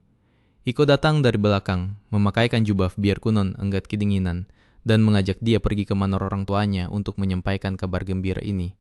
Kunon akhirnya memutuskan untuk menanyakan hal yang dari tadi mengganggunya ke Iko. Apakah dia bisa melihat kepiting raksasa yang berdiri di belakangnya? Iko mengira Kunon lagi ngarang cerita fantasi dan minta dibikin jadi karakter keren di cerita itu. Kunon sadar kalau ngomong sama wanita ini percuma saja. Jadi mereka lanjut jalan melewati padang rumput bareng si kepiting menuju manor ayahnya. Dia tahu eksperimennya sukses besar karena sekarang dia bisa melihat segalanya. Tapi ada sesuatu yang mengganjal di pikirannya. Rasanya ada yang salah saat eksperimen, dan dia seharusnya enggak melihat hal-hal aneh yang dia lihat sekarang. Sesampainya di manor, dia akhirnya benar-benar melihat kakaknya secara harfiah, bukan cuma kiasan seperti dulu, yang pasti bakal bikin senang para komentator yang sebelumnya protes soal gaya penceritaan ini. Ibu dan kakaknya sangat gembira mendengar Kunon akhirnya bisa melihat. Ibunya mulai menangis sambil menatapnya dengan senyuman. Sementara kakaknya memuji dia karena melakukan sesuatu yang belum pernah dilakukan siapapun sebelumnya. Tapi Kunon nggak bisa fokus sama semua omong kosong ini, karena dia melihat kakaknya punya sepasang sayap indah, kayak baru balik dari parade festival, sementara ibunya punya bola mata dengan warna yang berbeda satu sama lain. Dia berpikir kalau dua-duanya kelihatan keren banget, dan anehnya nggak ada yang pernah ngasih tahu dia soal ini. Dia bilang ke ibunya kalau sang ibu mirip pahlawan wanita dari drama tentang seorang putri, dan kakaknya juga kelihatan keren. Dia menoleh ke kakaknya dan bertanya apa orang tua mereka itu semacam malaikat diskonan atau gimana. Tapi keluarga ini punya penyakit susah jawab pertanyaan dengan lurus. Jadi kakaknya cuma jawab kalau dia nggak tahu soal itu. Kunon lalu ganti nanya ke Iko, apa orang-orang di dunia ini memang bisa punya sayap? Tapi Iko malah bertingkah kayak guru bahasa Indonesia yang lagi bedah puisi, berusaha mencari makna tersembunyi secara paksa. Dia bilang kalau setiap orang terlahir dengan sayap. Dan Kunon sendiri baru saja merentangkan sayapnya dengan mencapai potensi maksimalnya. Kunon segera sadar kalau dia dikelilingi orang-orang bodoh dan menyimpulkan kalau hal-hal seperti kepiting, tanduk mata belang, dan sayap itu sebenarnya enggak nyata dan cuma dia yang bisa melihatnya. Yang artinya ada sesuatu yang salah. Tiba-tiba dia mendengar ayahnya berlari menuju ruangan dan dia penasaran bakal seperti apa rupa ayahnya. Tapi sayangnya, ayahnya malah kelihatan kayak kontestan acara kuis TV yang habis kena siram cairan slime hijau. Ayahnya dengan gembira memberi selamat atas pencapaiannya dan bilang bakal segera kirim surat ke ibu kota soal kesuksesan Kunon. Tak lama kemudian mereka semua keluar ruangan meninggalkan Kunon dan kakaknya berdua saja. Jadi Kunun berpikir sekarang dia akhirnya bisa tanya-tanya, dan dia langsung nanya apa ayahnya memang biasanya berbentuk bola lendir begitu. Kakaknya langsung menyuruh dia tutup mulut, karena ayah mereka bakal nangis bombay kalau dengar kejujuran yang terlalu brutal dari anaknya sendiri. Kunon menghela napas dan cuma tersenyum, mikir kalau tingkat kewarasan di rumah ini lebih rendah dari lampu meja yang rusak. Dia memutuskan bakal menanyakan semua keraguannya langsung ke gurunya nanti. Besok paginya harapannya terkabul saat kereta kerajaan dari ibu kota tiba, membawa sang putri, Tuan Dario, dan Zion sendiri. Kunon langsung lari ke bawah buat menyambut Mili dan mempersilakannya masuk ke manor dengan hangat. Mili senang bukan main karena Kunon bisa melihat lagi, dan bilang kalau Kunon sukses melakukan hal yang belum pernah bisa dilakukan orang lain sampai sekarang. Kunon tetap memejamkan matanya karena dia takut melihat calon istrinya. Khawatir kalau gadis itu bakal terlihat aneh atau terpotong-potong di penglihatannya. Tapi Mili minta Kunon membuka mata karena dia ingin Kunon melihat dirinya apa adanya. Perlahan Kunon membuka mata dan menatapnya. Dia melihat postur tubuhnya yang anggun. Rambut pirang indahnya yang bersinar di bawah matahari bagaikan jutaan benang emas.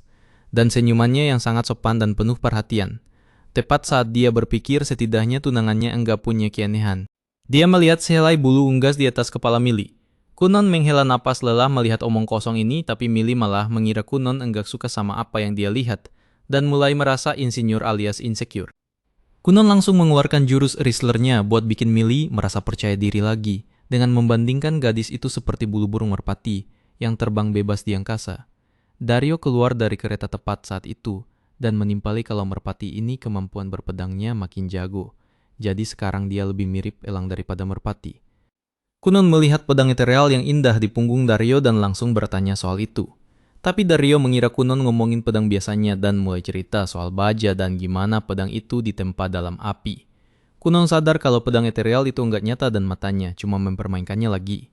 Tiba-tiba dia mendengar suara Zeon dari belakang dan mendongak menatapnya. Hanya untuk melihat cahaya emas memancar dari tubuh Zeon, begitu terang sampai-sampai enggak ada yang terlihat selain silau cahaya itu. Kunon menutup matanya, bertanya apa dia itu gurunya sambil bilang kalau dia nggak bisa lihat apa-apa saking silaunya. Zeon mengira Kunon lagi bermanis mulut memujinya dan menjawab kalau dia memang selalu bersinar dengan kehadirannya yang memukau. Kunon enggak tahu gimana caranya bikin orang-orang narsis ini paham apa yang sebenarnya mau dia sampaikan. Dia menutup matanya dan bilang ke Zeon kalau dia mau bicara empat mata. Dia berhasil menarik Zeon ke ruangan di mana dia mengungkapkan semua hal aneh yang dia lihat. Zeon cuma ketawa mendengar betapa absurd situasinya, karena dia nggak percaya Kunon melihat Mili sebagai gadis dengan sehelai bulu di kepalanya. Kunon minta dia jangan meremehkan masalah ini, karena dia nggak mau menikahi Mili kalau situasi di mana dia selalu ditemani, kepiting dan Mili punya bulu di kepala terus berlanjut. Entah kenapa Zeon malah memikirkan masalah soal Kunon melihat pemandangan dengan warna yang berbeda dari seharusnya. Zeon menyimpulkan ada dua kemungkinan. Pertama, Kunon bisa melihat bentuk jiwa orang, yang berarti kepiting itu adalah representasi dari jiwa Kunon sendiri. Kemungkinan kedua adalah dia kena penyakit sihir parah yang menyebabkan halusinasi visual. Zeon ingat waktu dia melewati hutan dengan medan sihir yang sangat kuat yang bikin dia sakit. Rasanya kayak mabuk berat kebanyakan minum dan mulai melihat makhluk-makhluk aneh di sekitarnya. Kunon sadar kalau gejalanya mirip banget, tapi Zeon bilang mereka belum punya cukup data buat memutuskan mana yang benar. Terlebih lagi, dia bilang ke Kunon kalau setiap hewan melihat benda dengan warna berbeda-beda. Itu bukan berarti penglihatan mereka cacat, jadi Kunon sebaiknya menganggap penglihatannya sebagai anugerah, bukan masalah. Saat mereka keluar, matahari sudah mulai terbenam. Zeon langsung ngakak lagi membayangkan Mili dengan bulu di kepalanya. Malam berikutnya, mereka semua merayakan ulang tahun Kunon yang ke-12 yang juga menandai awal perjalanan baru dalam hidupnya, karena besok dia bakal berangkat ke Akademi Sihir. Ayahnya memberikan tongkat kayu baru, sementara ibunya memberikan set pena bulu baru. Kakaknya menyerahkan buku berisi daftar tempat makan enak, benar-benar jadi panduan Michelin di eranya. Sementara agak larut malamnya, Mili akhirnya memberikan hadiahnya sendiri, yang ternyata adalah sebuah gelang yang berpasangan dengan miliknya. Kunon bilang betapa dia bakal merindukan Mili dan janji bakal kembali secepat mungkin. Mereka berpegangan tangan untuk terakhir kalinya di bawah sinar bulan, dan keesokan harinya, seluruh keluarganya bersiap melepas kepergiannya. Ibunya nggak bisa menahan tangis, tapi ayahnya bilang supaya ibunya tetap tegar. Karena Kunon pasti merasa sangat berat meninggalkan mereka semua, dan mungkin bakal menangis di depan mereka. Tapi di luar dugaan, nggak ada drama sedih-sedihan. Malah Kunon bahkan enggak memeluk mereka, langsung naik ke kereta dan cuma bilang, "Dah, semua." Sebelum pergi, sambil bilang ke keluarganya kalau dia mungkin bakal balik dalam beberapa tahun, tapi mungkin juga enggak. Siapa yang tahu? Dengan begitu, dia duduk nyaman bareng Iko dan mulai melamun tentang semua orang baru yang bakal dia temui di akademi, sambil penasaran seberapa kuat penyihir-penyihir di sana. 5 hari setelah mereka meninggalkan mansion, Iko mulai bertanya-tanya berapa lama lagi mereka akan sampai ke Dirashik, kota tempat sekolah sihir itu berada. Kunon menjelaskan kalau mereka masih berada di wilayah kerajaan Huglia, jadi dengan kecepatan segini, mungkin butuh waktu 1 bulan lagi. Memang sih perjalanannya jauh banget, tapi setidaknya sebentar lagi mereka bakal sampai di mansion kakeknya Kunon. Setelah hening sejenak, Kunon memutuskan untuk bertanya apakah Iko yakin ini saatnya, dan Iko mengiyakan dengan wajah yang super serius. Dia bilang kalau inilah saatnya mereka berpisah. Iko menjelaskan kalau dia ingin menikah karena umurnya sudah lewat dari usia ideal untuk menikah. Jadi pilihannya cuma sekarang atau tidak sama sekali. Lagi pula kalau dia menyerah sekarang, dia bakal menyerah soal pernikahan seumur hidupnya. Kunon sempat bertanya apa Iko pikir dia bisa hidup tanpanya. Tapi Iko malah bercanda dan balik nanya apa Kunon bakal ninggalin Putri Mirika buat menikahi dia. Nah, sebelum Kunon sempat ngomong apa-apa, Iko memberitahu kalau dia sudah bisa melihat mansion kakeknya dari kejauhan. Kunon jadi teringat kalau sudah 4 tahun sejak terakhir kali dia berkunjung ke keluarga utama. Dan lucunya, dia bahkan enggak ingat kenapa dia datang ke sini 4 tahun lalu. Iko pun mengingatkan kalau dulu Kunon dengar ada perpustakaan besar di sini. Jadi dia pikir mungkin ada buku sihir dan nekat menyeret seluruh keluarganya ke sana. Kunon sih enggak ingat kejadian itu, tapi orang tuanya ingat banget kalau dulu dia itu nekat abis dan enggak mau berhenti menari-nari sampai mereka janji bakal membawanya ke sana. Iko mengenang masa-masa itu dengan wajah penuh kasih sayang, bilang kalau dulu Kunon benar-benar melakukan segala cara demi bisa belajar sihir. Momen nostalgia itu terhenti saat kakeknya Kunon tiba-tiba lari keluar mansion buat menyambut cucunya dengan pelukan hangat. Kelihatan banget si kakek senang ketemu dia. Kunon menggunakan mata kacanya untuk melihat kakeknya pertama kali dan sadar ada 2 tanduk di kepala si kakek. Persis kayak Raja Iblis. Kakeknya lalu bertanya apa kabar Tina Liza. Tapi Kunon malah masih sibuk mikirin fakta kalau ibunya itu kelihatan kayak pahlawan di mata sihirnya. Jadi dia bilang ke kakeknya kalau ibunya sehat banget. Saking sehatnya, kayaknya sang ibu bisa dengan mudah mengalahkan si kakek. Komentar pedas itu sama sekali nggak mempan buat si kakek, yang cuma senang dengar putrinya baik-baik saja. Dia lalu bilang, buat merayakan pendaftaran Kunon di sekolah sihir, dia bakal membelikan apa saja yang Kunon mau. Iko buru-buru menyela dan menyerahkan surat dari Tina Liza buat si kakek. Tapi si kakek masih aja terus membujuk Kunon buat minta permata, perhiasan, atau apapun yang dia mau, mencoba bikin Kunon sadar dari lamunannya. Sementara Iko terus mengingatkan kalau itu surat penting dari putrinya. Kakeknya Kunon akhirnya mau dengerin dan membaca surat itu, meskipun dia langsung cemberut pas tahu kalau Tina Liza melarang dia menghabiskan lebih dari 500.000 neka buat Kunon. Si kakek langsung ngomel-ngomel bilang kalau itu bukan jumlah uang saku yang pantas buat anak-anak. Tapi Kunon mengingatkan kalau anak umur 12 tahun itu masih kecil. Dan Iko menimpali kalau jumlah itu setara dengan 2 bulan gajinya dia. Si kakek dengan entengnya bilang kalau harusnya aman-aman saja selama Tina Liza nggak tahu. Bahkan dia malah menyarankan buat membelikan Kunon kapal besar secara diam-diam. Kunon menolak tawaran gila itu dan meminta kakeknya buat memanggil pelayan barunya. Karena dia datang ke sini supaya pelayan baru itu bisa menggantikan posisi Iko. Kakeknya akhirnya menyerah dan memanggil pelayan baru tersebut, yang memperkenalkan dirinya sebagai Rinko Round. Dia bilang umurnya 18 tahun dan melamar kerjaan ini karena bayarannya lumayan oke. Rinko cerita kalau dia ingin buka toko sendiri di masa depan dan juga lagi nabung buat biaya nikah. Makanya dia terima posisi ini. Kunon menggunakan mata kacanya buat melihat Rinko dan dia langsung tahu kalau Rinko itu adiknya Iko. Cuma gara-gara dia melihat ada tanduk unicorn di jidat Rinko. Persis kayak yang dia lihat di Iko. Tentu saja Kunon enggak ngomong soal itu. Rinko lalu cerita kalau kakaknya yang merekomendasikan pekerjaan ini, dan beda sama kakaknya, Rinko sudah punya tunangan. Iko dengan tenang bertanya apa adiknya itu. Jadi Rinko buru-buru klarifikasi kalau dia cuma mau bilang dia nggak tertarik buat dijadikan wanita simpanan. Kunon menenangkan Rinko kalau dia nggak perlu khawatir soal itu karena Kunon juga sudah punya tunangan. Jadi Rinko harus lebih menghargai tunangannya daripada jatah makan 3 kali sehari. Tanpa ragu, Rinko bilang dia bakal melakukannya, karena mereka sudah janji bakal buka toko barang, dan dia butuh uang buat mewujudkan itu. Kunon kelihatan senang banget sama jawaban Rinko, dan bilang kalau tadinya dia khawatir Rinko enggak bakal paham selera humornya. Iko memberitahu kalau orang-orang sering memanggil mereka kakak beradik yang heboh sejak kecil, Jadi ya memang begitulah sifat asli mereka. Dua bersaudara itu segera menuju dapur buat menyiapkan makanan. Dan Rinko mengaku kalau tadinya dia gugup karena Iko bilang Kunon itu keturunan markis dan penyihir dengan luka pahlawan. Tapi ternyata aslinya Kunon santai banget. Iko memberitahu adiknya kalau pas Kunon lagi fokus sama sihir, dia sering lupa makan. Jadi Rinko harus bikinin sandwich supaya Kunon bisa makan sambil belajar. Rinko ingat kalau Iko pernah bilang sandwich favorit Kunon itu isinya hamburger, steak, dan daging asap.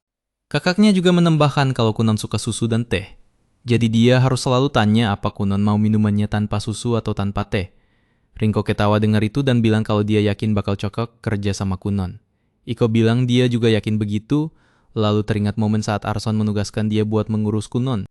Ayah Kunon bilang ke Iko kalau reputasinya sudah terkenal dan Kunon butuh seseorang yang ceria dan heboh kayak dia. Waktu Iko pertama kali ketemu Kunon, seiring berjalannya waktu, dia menyaksikan sendiri gimana Kunon berubah dari anak yang pendiam jadi hampir sama hebohnya kayak dia. Setelah mengenang semua momen itu, Iko bilang ke adiknya kalau Kunon itu masih anak-anak, tipe yang tulus dan mau mendengarkan orang di sekitarnya. Makanya dengan wajah serius, Iko memperingatkan Rinko, kalau sampai dia memasukkan ide-ide aneh ke kepala Kunon, dia harus berhadapan sama Iko. Iko mengancam bakal menghajar Rinko kalau dia mengajari Kunon hal-hal yang nakal. Rinko bingung maksudnya apa dan bertanya apa kakaknya ngomongin soal hal-hal kayak main perempuan. Iko langsung menutup telinganya dan minta Rinko berhenti ngomong begitu. Dia nggak mau dengar karena menurutnya Kunon itu malaikat paling manis dan dia nggak rela membayangkan ada cewek sembarangan yang mendekati Kunon. Iko terus meracau bilang kalau cuma Putri Mirika yang boleh menyentuh Kunon sebagai wanita. Rinko langsung paham maksudnya dan mencoba menenangkan kakaknya, meyakinkan kalau dia bakal mengawasi hubungan Kunon dengan para wanita. Tapi, dia juga mengingatkan kalau Kunon itu seorang gentleman, jadi wajar kalau dia bersikap ramah sama wanita. Kunon hampir selalu menyapa dan memuji mereka, jadi dia sasaran empuk buat para wanita. Iko bertanya kenapa Rinko mendeskripsikan Kunon seburuk itu, dan Rinko menjelaskan kalau itu kan sesuai cerita Iko sendiri, jadi logis kalau Kunon bakal jadi penjahat wanita. Iko langsung memotong omongan itu, bilang kalau Kunon nggak bakal pernah melakukan itu karena dia adalah malaikat. Rinko mencoba ngetot, tapi Iko benar-benar dalam fase penyangkalan dan enggak mau dengar apa-apa lagi. Setelah diskusi panas di dapur, Kunon menikmati sandwichnya, bilang kalau rasanya enak banget, terutama daging asap yang diasap oleh kehangatan dan cinta dua bersaudara. Rinko merasa poinnya terbukti dari cara Kunon ngomong barusan, tapi Iko tetap saja menyangkal. Besok paginya, akhirnya tiba saat keberangkatan Kunon. Iko memutuskan buat mengunjungi kamar Kunon untuk mengecek kesiapannya. Kunon bertanya apa, Iko ingat kata-kata dia setelah Genie dan Flora berhenti kerja, bahwa Kunon enggak bakal baik-baik saja kalau Iko juga meninggalkannya. Senyum Iko langsung hilang saat mengingat hal itu. Kunon menyebutkan kalau sekarang dia jauh dari ayahnya, ibunya, kakaknya, para penyihir kerajaan, gurunya, dan Putri Mirika, dan sekarang dia juga bakal jauh dari Iko buat pergi ke sekolah sihir. Tapi inilah yang dia inginkan dan putuskan sendiri.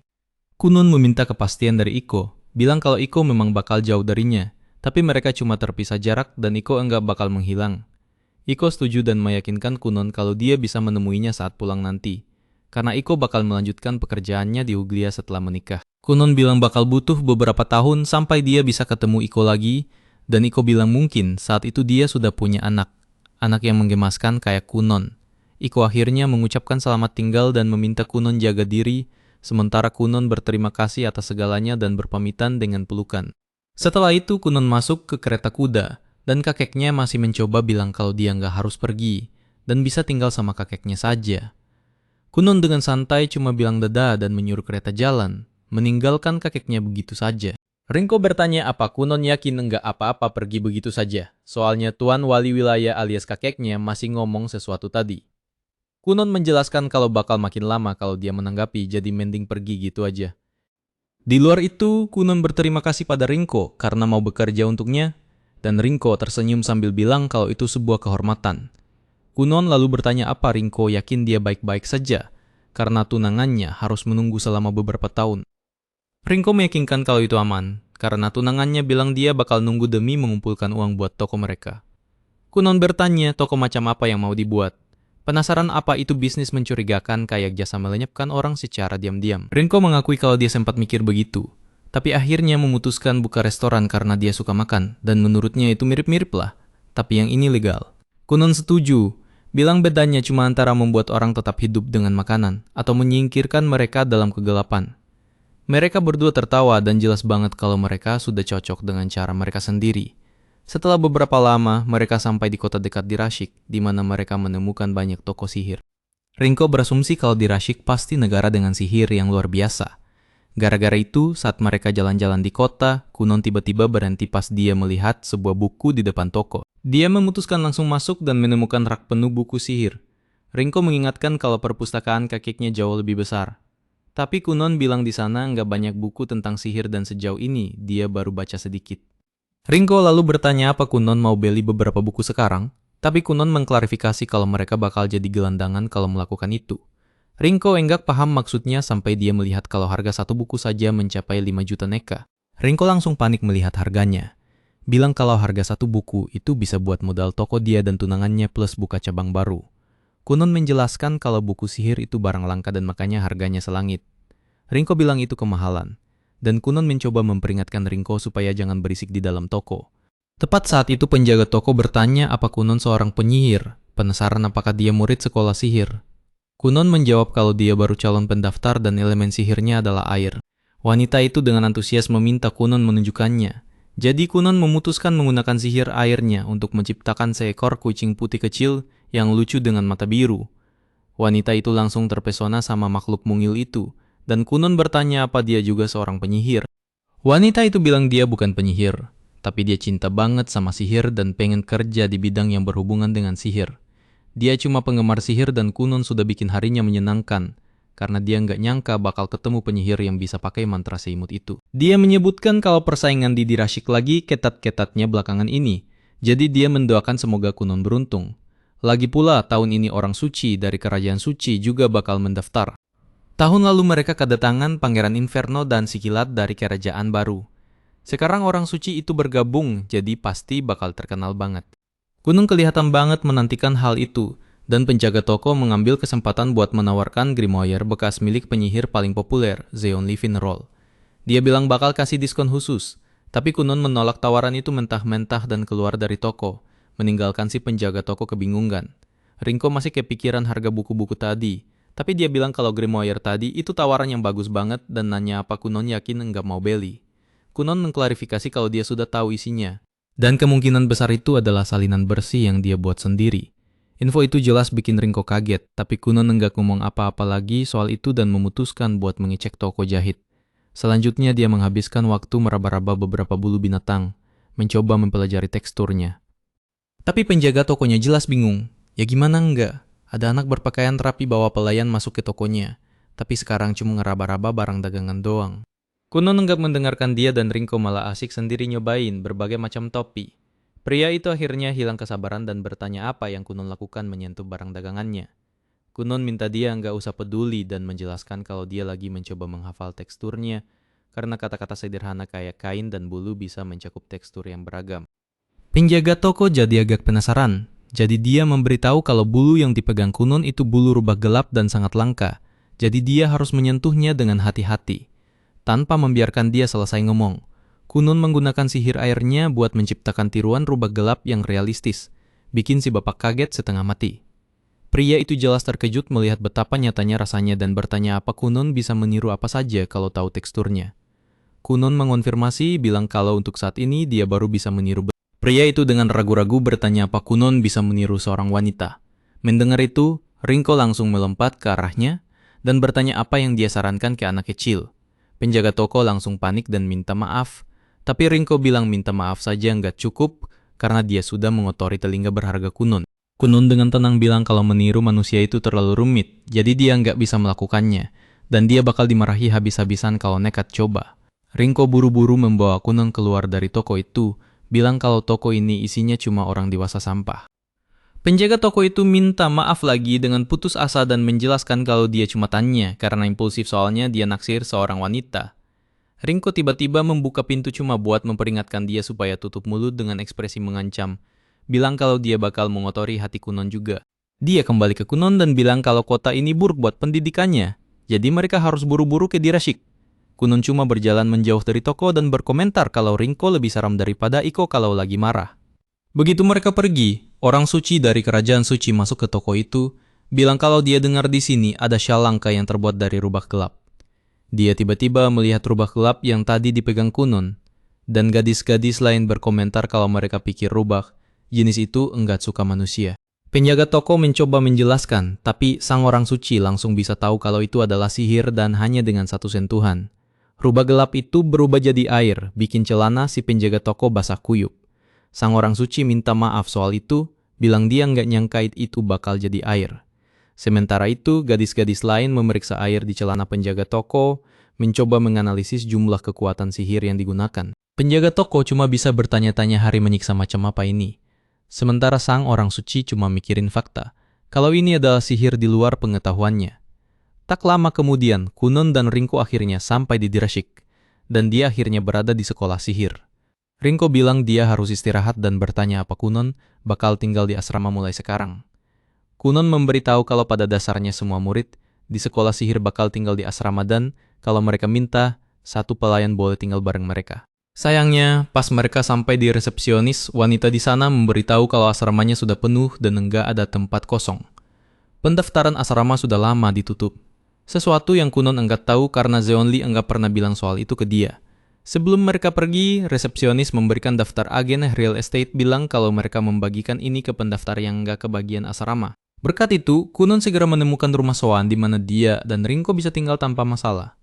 Sementara itu, seorang pria dan wanita mengantarkan daftar siswa baru di sekolah sihir, bilang kalau beberapa di antaranya memenuhi syarat buat masuk kelas tingkat lanjut. Pria itu menyebutkan kalau salah satu siswanya kabarnya adalah murid dari Zeonli Finrol, dan fakta bahwa Zeonli menerima murid saja sudah mengejutkan, yang bikin anak ini makin menonjol. Keesokan harinya di tempat check-in ujian masuk, resepsionis memberitahu Rinko kalau nggak ada yang boleh masuk kecuali siswa dan orang yang berwenang. Rinko mencoba menyuapnya dengan sekeping koin, tapi jelas ini enggak mempan, jadi dia enggak punya pilihan selain menunggu di luar. Kunun mengikuti resepsionis itu dan bilang kalau dia bingung harus memanggilnya apa. Tapi enggak punya nama itu juga bikin penasaran. Resepsionis itu enggak paham maksud Kunun karena dia jelas punya nama, tapi dia baru sadar kalau dia belum memperkenalkan diri. Tanpa sadar dia akhirnya membocorkan kalau namanya adalah Lubella, dan Kunun senang akhirnya tahu namanya. Lubella memutuskan buat enggak berkomentar soal cara bicara Kunun dan memintanya menunggu bersama siswa lain. Untuk saat ini, sang orang suci sedang bersama siswa lain yang mau mengambil ujian masuk dan mereka bertiga langsung menyadari penutup mata dan tongkat Kunun, tapi enggak ada satupun yang berani berkomentar soal itu. Kunun menciptakan mata sihirnya supaya dia bisa mengintip para pendaftar lainnya dan ternyata mereka semua punya fitur tersembunyi yang menarik. Tapi perhatian Kunun benar-benar tertuju pada gadis di sana karena dia terlihat sangat spesial. Dia berjalan menghampiri gadis itu dan bertanya apakah dia kebetulan adalah Saint dari kerajaan suci yang kemudian dikonfirmasi oleh gadis itu. Tapi si Saint bingung kenapa Kunun tiba-tiba mengajaknya bicara, padahal mereka belum pernah bertemu sebelumnya. Kunun bilang dia cuma tertarik ngobrol karena gadis itu adalah penyihir elemen cahaya pertama yang dia lihat secara langsung, dan dia ingin belajar sebanyak mungkin tentang itu. Si Saint merasa tidak ada gunanya meladeni Kunun karena dia percaya sihir cahaya itu jauh lebih superior dibandingkan bentuk sihir lainnya. Jadi sebagai penyihir air, tidak ada yang bisa dipelajari Kunun darinya. Akan tetapi, setelah dia mengatakan itu, orang-orang lain menatapnya dengan bingung karena sebenarnya tidak ada hierarki di antara berbagai tipe sihir. Si Saint sadar dia mungkin salah dan meminta maaf, karena dia hanya mengulangi apa yang diajarkan di kuil. Dan mumpung yang lain sedang memperhatikan, dia sekalian meminta maaf di awal kepada semuanya karena dia diberitahu bahwa dia tidak memiliki banyak emosi layaknya orang normal. Jadi, meskipun dia hanya bicara seperti biasa, dia mungkin bisa menyinggung perasaan mereka tanpa sengaja. Dia menjelaskan bahwa alasan dia tidak punya emosi adalah karena efek dari luka pahlawan yang dia warisi, dan saat Kunun mendengar ini, dia malah jadi kegirangan karena itu artinya dia dan si Saint bisa jadi sahabat sesama difabel. Si Saint masih tidak paham apa yang dibicarakan Kunun, tapi tepat saat itu profesor yang bertanggung jawab atas ujian masuk muncul dan menyuruh semuanya bersiap untuk mulai. Kunun melihat ke arah Profesor Sarf dan sekilas saja dia bisa tahu kalau pria ini benar-benar kuat. Zefi juga kuat tapi fiturnya agak kurang mengesankan karena dia hanya punya sekumpulan tikus di kakinya. Setelah memperkenalkan diri, baik Sarf maupun Zefi memberikan selamat kepada mereka berempat atas penerimaan mereka di sekolah sihir di Rashik. Anak-anak itu semua kaget mendengarnya karena mereka bahkan belum melakukan apa-apa. Sarf menjelaskan bahwa di sekolah ini kalian hampir pasti diterima selama kalian adalah seorang penyihir. Si Sen terkejut mendengarnya, karena dia diberitahu kalau ujian masuknya bakal sangat sulit. Tapi Sarf menjelaskan kalau mereka cuma bilang begitu biar sekolahnya terlihat lebih kompetitif. Lagi pula, mengingat mereka berempat memiliki kres sihir yang sangat langka, tidak mungkin mereka tidak diterima di sekolah ini. Kunon agak kecewa karena dia sudah belajar mati-matian untuk memastikan dia lulus tes. Tapi Sarf memberitahunya bahwa mereka tetap akan menjalani tes, jadi usahanya tidak sepenuhnya sia-sia. Ada 3 jurusan berbeda di sini. Tingkat pertama dikenal sebagai fundamental, di mana para penyihir bisa belajar dasar-dasar sihir jika mereka masih pemula. Tingkat kedua disebut asisten guru, yang isinya kurang lebih kelas sihir reguler. Dan tingkat ketiga disebut riset independen. Ini pada dasarnya berarti kemampuan sihirmu sudah begitu tingkat tinggi sampai kamu bebas melakukan apapun yang kamu mau, selama kamu tidak melakukan tindak kriminal. Kunon sangat bersemangat mendengarnya, karena ide untuk melakukan penelitian independen terdengar hebat baginya. Tapi Sarf menambahkan bahwa kelas tingkat lanjut itu hanya cocok untuk penyihir kelas atas. Jadi masuk dan lulus dari sana tidak akan mudah. Kunon sangat antusias karena dia tidak sabar melihat jenis tes apa yang akan diberikan padanya. Tapi optimismenya itu sepertinya benar-benar mengganggu Zefi. Entah kenapa bagian pertama dari penilaian mereka adalah tes praktik. Jadi Sarf meminta semua orang untuk maju satu persatu dan memberitahukan tipe crest mereka peringkatnya dan jumlah mantra yang bisa mereka rapalkan. Pertama adalah Hank. Jadi dia maju dan memberitahu semua orang bahwa dia memiliki crest api bintang 2 dan bisa merapalkan 7 mantra. Sarf kemudian memintanya untuk mendemonstrasikan mantra terkuatnya. Jadi Hank merapalkan mantra jalur api.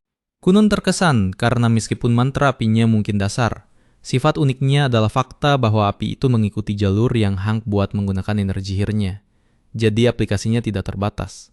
Saat Hank selesai dengan mantranya, dia telah mencetak pola spiral di rumput dan Sarf memberitahunya bahwa dia telah melakukannya dengan baik. Jadi mereka lanjut ke kandidat berikutnya. Nama bocah itu adalah Leia dan dia bilang dia punya crest angin bintang 2. Dia juga memberitahu semua orang bahwa dia bisa menggunakan 8 mantra. Sarf terkesan dan dia diam-diam mendukung Leia, karena dia juga memiliki crest angin. Tapi evaluasinya tetap bergantung pada seberapa baik dia bisa menggunakan sihirnya. Leia hendak merapalkan mantra terbaiknya. Tapi sebelum itu dia memperingatkan semua orang untuk menjaga jarak karena mantranya agak destruktif.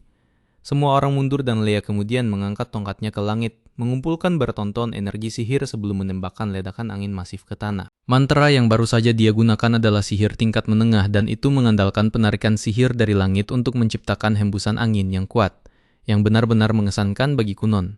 Kandidat berikutnya adalah Reis. Jadi dia memberitahu semua orang bahwa dia memiliki crest cahaya bintang 3 dan dia bisa menggunakan maksimal 5 mantra. Mantra terbaiknya adalah sihir penyembuhan. Tapi karena tidak ada yang terluka saat ini, dia memutuskan untuk menggunakan mantra terbaik keduanya, sebuah sihir serangan berkas cahaya. Kunon tercengang karena serangan cahaya. Seperti itu praktis mustahil untuk dihindari kecuali kamu menghindar sebelum dia merapalkan mantranya. Dan dia ingin sekali melihat apa lagi yang bisa dilakukan cahaya milik Reis. Tapi giliran dia untuk maju. Selanjutnya, Kunon melangkah ke depan dan memberitahu semua orang bahwa dia memiliki crest air bintang 2. Tapi dia hanya bisa menggunakan 2 mantra. Mantra bola air dan mantra gelembung. Sarf terkejut mendengarnya, terutama karena dia diberitahu untuk membuat tes Kunon menjadi sangat sulit. Kunon tidak tahu apa yang dibicarakan Sarf, jadi dia menjelaskan bahwa dia menerima 2 surat rekomendasi untuk Kunon, satu dari Genyon sang penyihir agung dan yang lainnya dari Zeon, dan mendengar ini menarik perhatian semua siswa lain, karena mereka tidak tahu kalau Kunon terlibat dengan penyihir seterkenal itu. Kunon terkejut kalau mereka semua tahu Zeon. Tapi Zefi memberitahunya bahwa praktis setiap penyihir di bidang pendidikan tahu siapa Zeon itu. Dan kebetulan sekali, Zefi punya sejarah yang agak buruk dengan Zeon, yang menjelaskan kenapa dia bersikap bermusuhan pada Kunon sebagai muridnya Zeon. Omong-omong, karena Zeon adalah orang yang meminta agar kesulitan tes dinaikkan, Kunon bilang dia tidak keberatan. Jadi Sarf mulai dan merapalkan penghalang angin di sekitar dirinya sendiri, memberitahu Kunon bahwa dia perlu mencari cara untuk mengalahkannya dalam kondisi seperti ini. Yang lain berpikir ini tantangannya mustahil, karena Kunon hanya tahu sihir air dasar dan mantra air muda ditangkis oleh sihir angin. Jadi seharusnya mustahil bagi Kunon untuk menyentuh Sarf seperti ini.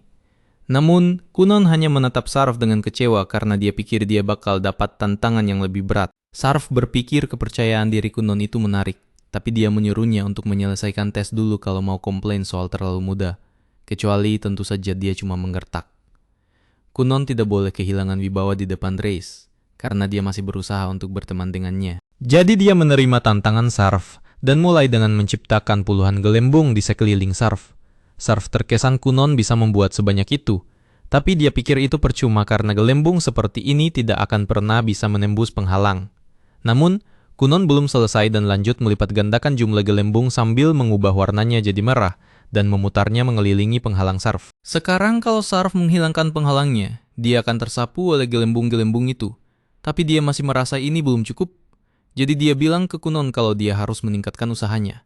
Namun, Kunon dengan santai membuat kursi air untuk dirinya sendiri dan bilang ke Sarf kalau pertarungannya sebenarnya sudah berakhir. Kunon bisa mempertahankan pusaran gelembungnya selama 2 hari berturut-turut jika perlu, dan tidak ada batas waktu. Jadi dia baik-baik saja menunggu Sarf kehabisan stamina. Lagi pula, dengan mantra seperti itu, Sarf pasti menghabiskan cukup banyak cadangan mana miliknya. Jadi Kunon memprediksi bahwa dia hanya akan mampu mempertahankan ini paling lama setengah hari. Meskipun Sarf benci mengakuinya, Kunon telah mengalahkannya di sini. Jadi dia mengakui kekalahan dan Kunon menghilangkan pusaran gelembungnya. Segera setelah dia selesai, Kunon kembali berbalik ke arah Reis dan mulai memintanya untuk menunjukkan lebih banyak sihirnya. Karena bagian ujian ini sudah selesai, Sarf memindahkan semua siswa ke ruang kelas dan Kunon masih saja mengganggu Reis untuk memintanya menunjukkan sihirnya. Bahkan dia mengajak Reis kencan makan parfait untuk membuatnya tertarik. Tapi Reis menolaknya karena dia tidak tertarik memamerkan sihirnya. Sarf meminta perhatian semua orang dan menyuruh Kunon berhenti menggoda Reis karena sudah waktunya untuk tahap ujian berikutnya dan penting agar dia tidak mengganggu ketenangan pikiran Reis sebelum wawancara. Kunon bilang dia mengerti dan Zefi lanjut memanggil Hang sebagai siswa pertama yang akan diwawancarai. Selagi Hang pergi, Kunon bertanya pada Sarf tentang apa wawancaranya, tapi Sarf tidak benar-benar punya jawaban untuk itu karena topiknya banyak berubah tergantung kandidatnya. Jadi dia hanya harus menunggu dan melihat sendiri. Kalau begitu, Kunon menanyakan beberapa pertanyaan pada Sarf tentang sihir angin sambil menunggu gilirannya diwawancarai, dan Sarf tidak masalah dengan itu. Jadi dia menyuruh Kunon untuk lanjut saja setelah semua yang lain dipanggil untuk wawancara mereka. Sarf bertanya pada Kunon apa yang berniat dia lakukan jika tes tadi ternyata punya batas waktu. Kunon bilang kalau dia tidak punya opsi untuk menunggu Sarf kelelahan, dia bakal mencoba menyatukan gelembungnya dengan penghalang Sarf untuk mengambil alih kendali anginnya. Sarf bertanya apakah dia benar-benar berpikir itu mungkin, karena dia belum pernah mendengar teknik seperti itu sebelumnya. Tapi meskipun Kunon belum pernah mencobanya, instingnya mengatakan itu seharusnya berhasil. Karena mengambil alih kendali mantra dari dalam secara alami seharusnya lebih mudah daripada mencoba melakukannya dari luar. Dia secara pribadi berpikir bahwa sihir air adalah yang paling serbaguna, karena mampu menembus sebagian besar material, tapi dia belum bisa mengklaim itu yang terkuat karena dia belum memikirkan detail cara melakukannya.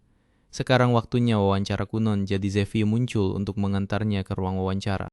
Tapi saat Kunon sampai di pintu, dia agak bingung karena indera sihirnya tidak membiarkannya melihat apa yang ada di balik pintu.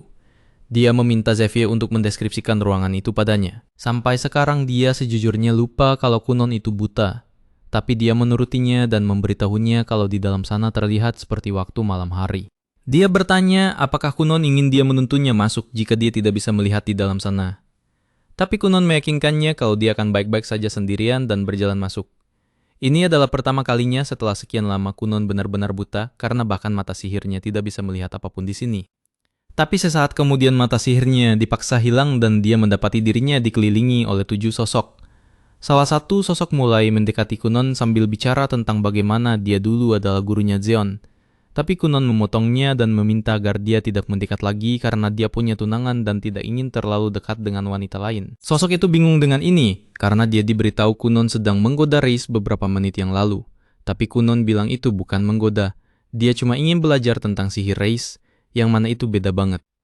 Sosok itu memutuskan untuk mengganti topik saja dan bertanya pada Kunon, apakah dia belajar sesuatu yang baru hari ini, yang dijawab Kunon dengan membicarakan semua jenis sihir menakjubkan yang dia lihat digunakan teman-teman.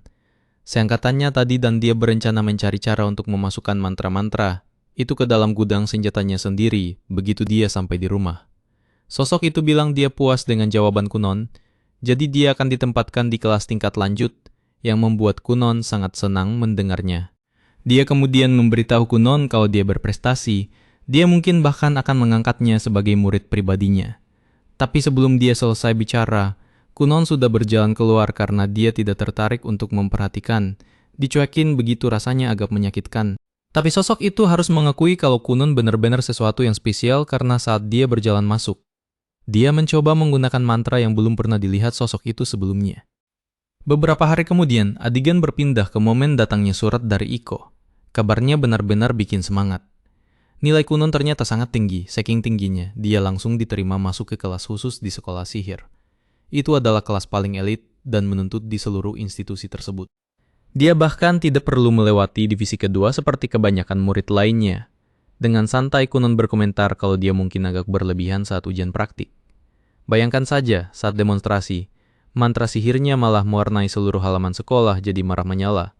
Jelas saja pemandangan semencolok itu mustahil diabaikan. Meski begitu, karena hasilnya dia berhasil masuk ke kelas terbaik, Kunon menganggap semuanya berjalan lancar. Tapi tentu saja insiden halaman merah itu tidak lewat begitu saja tanpa perhatian. Kejadian itu dengan cepat jadi bahan gosip panas di lorong-lorong sekolah. Beberapa pemurid mulai melabeli Kunon sebagai pembuat onar, tipe orang yang selalu menarik kekacauan kemanapun dia pergi. Pihak administrasi sekolah juga tidak terlalu senang dengan keributan yang dia buat padahal baru saja mendaftar.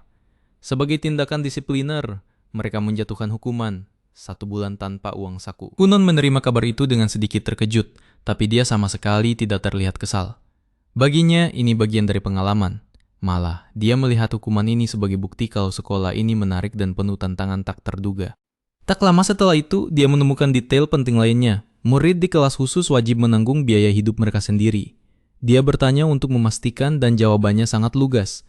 Kelas ini dibuat untuk melatih penyihir kelas 1 dan salah satu kriteria utamanya adalah tahu cara menghasilkan uang dengan sihir mereka sendiri.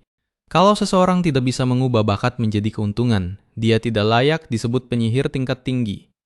Masalahnya, biayanya gila-gilaan. Hanya untuk pengeluaran tetap saja, jumlah bulanannya mencapai 1,5 juta BK. Seorang teman sekelas menjelaskan bahwa selain biaya tempat tinggalnya sendiri, dia juga masih harus menggaji 2 adik perempuannya yang bekerja sebagai pengawalnya. Tanggung jawab yang benar-benar berat. Kunon menyerap semua informasi itu dalam diam. Dia sadar dia harus berpikir cepat. Adegan berpindah ke laboratorium individu milik kelas khusus.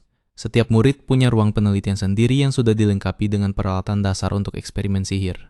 Ruangannya memang gratis, tapi materi tambahan apapun, buku langkah, reagen, instrumen harus dibayar pakai uang saku sendiri. Dan ada satu aturan lagi.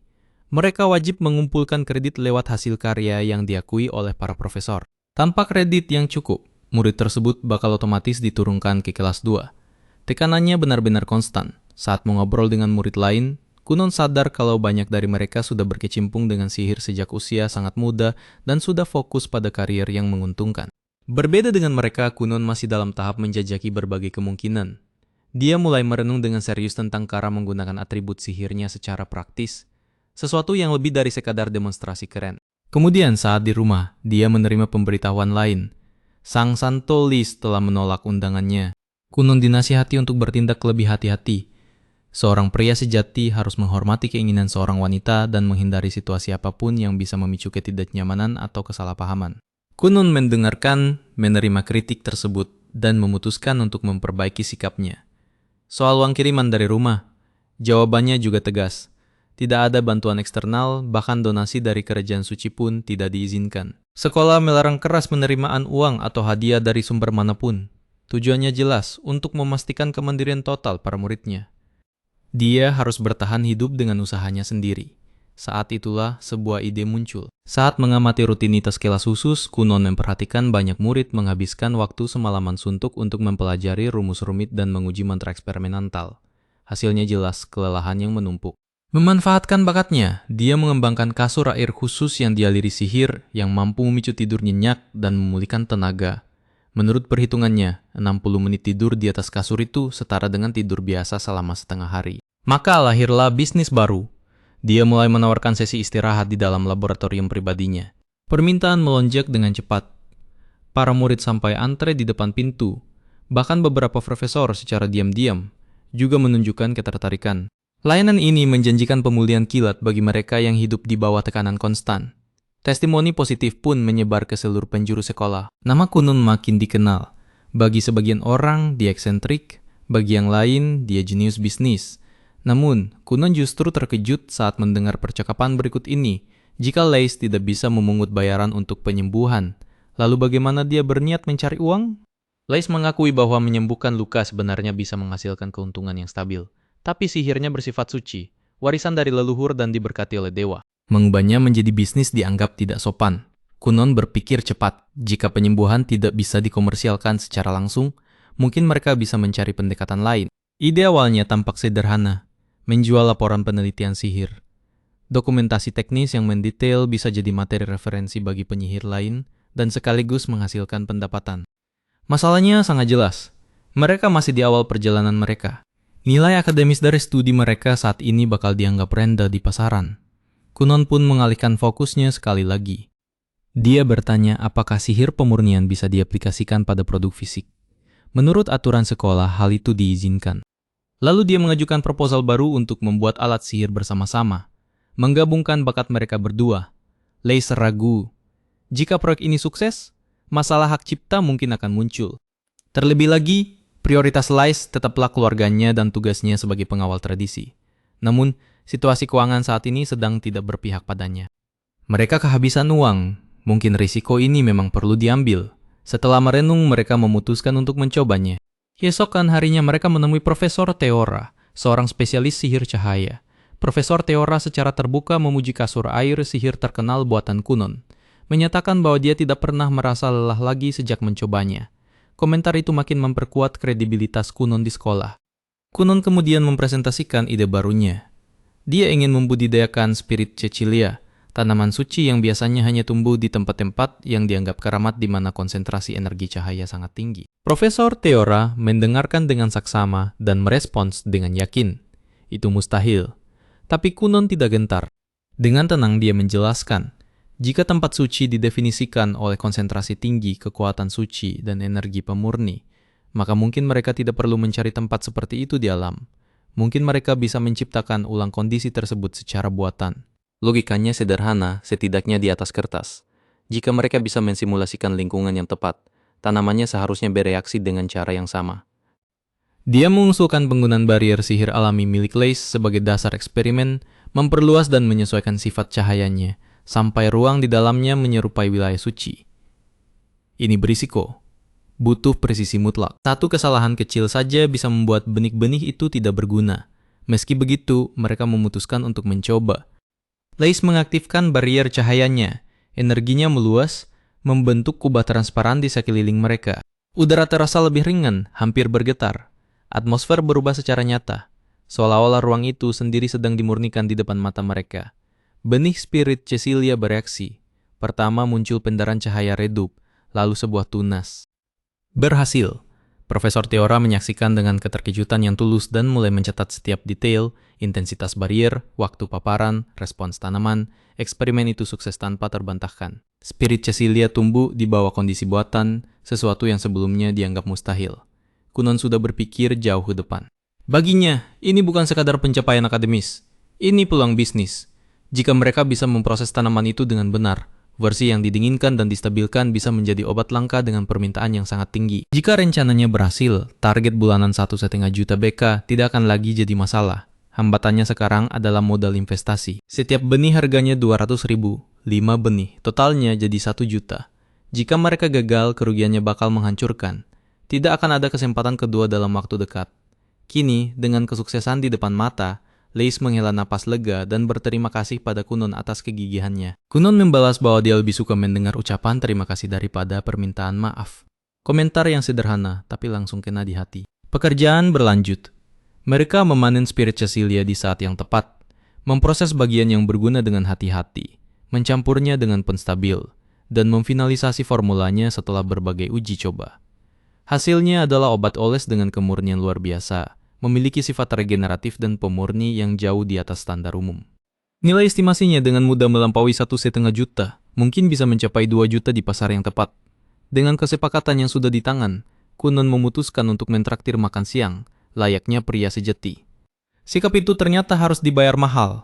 Tagihannya datang dengan angka fantastis, terutama gara-gara anggur yang dipilih oleh Lace. Dia belajar satu lagi pelajaran penting secara langsung. Ketika menyuruh seorang wanita memesan apapun yang dia mau, lebih baik bersiap menanggung konsekuensinya saat kembali ke laboratorium. Ketenarannya sudah menyebar luas. Teman sekelas lainnya mulai bermunculan meminta bantuan untuk proyek mereka sendiri. Kunon bercanda kalau saja mereka semua wanita. Dia pasti akan membantu tanpa ragu. Tapi pada akhirnya, dia tetap mendengarkan proposal mereka. Seorang murid ingin mengembangkan daging asap spesial menggunakan teknik sihir untuk mengintensifkan rasa dan pengawetan. Murid lainnya punya tujuan yang lebih nekat. Dia ingin terbang dengan kekuatannya sendiri tanpa bergantung pada artefak mahal. Kunon menganalisis setiap proposal dengan ketertarikan yang makin besar. Masalah yang berbeda berarti aplikasi yang berbeda, dan tentu saja peluang baru yang mungkin menguntungkan.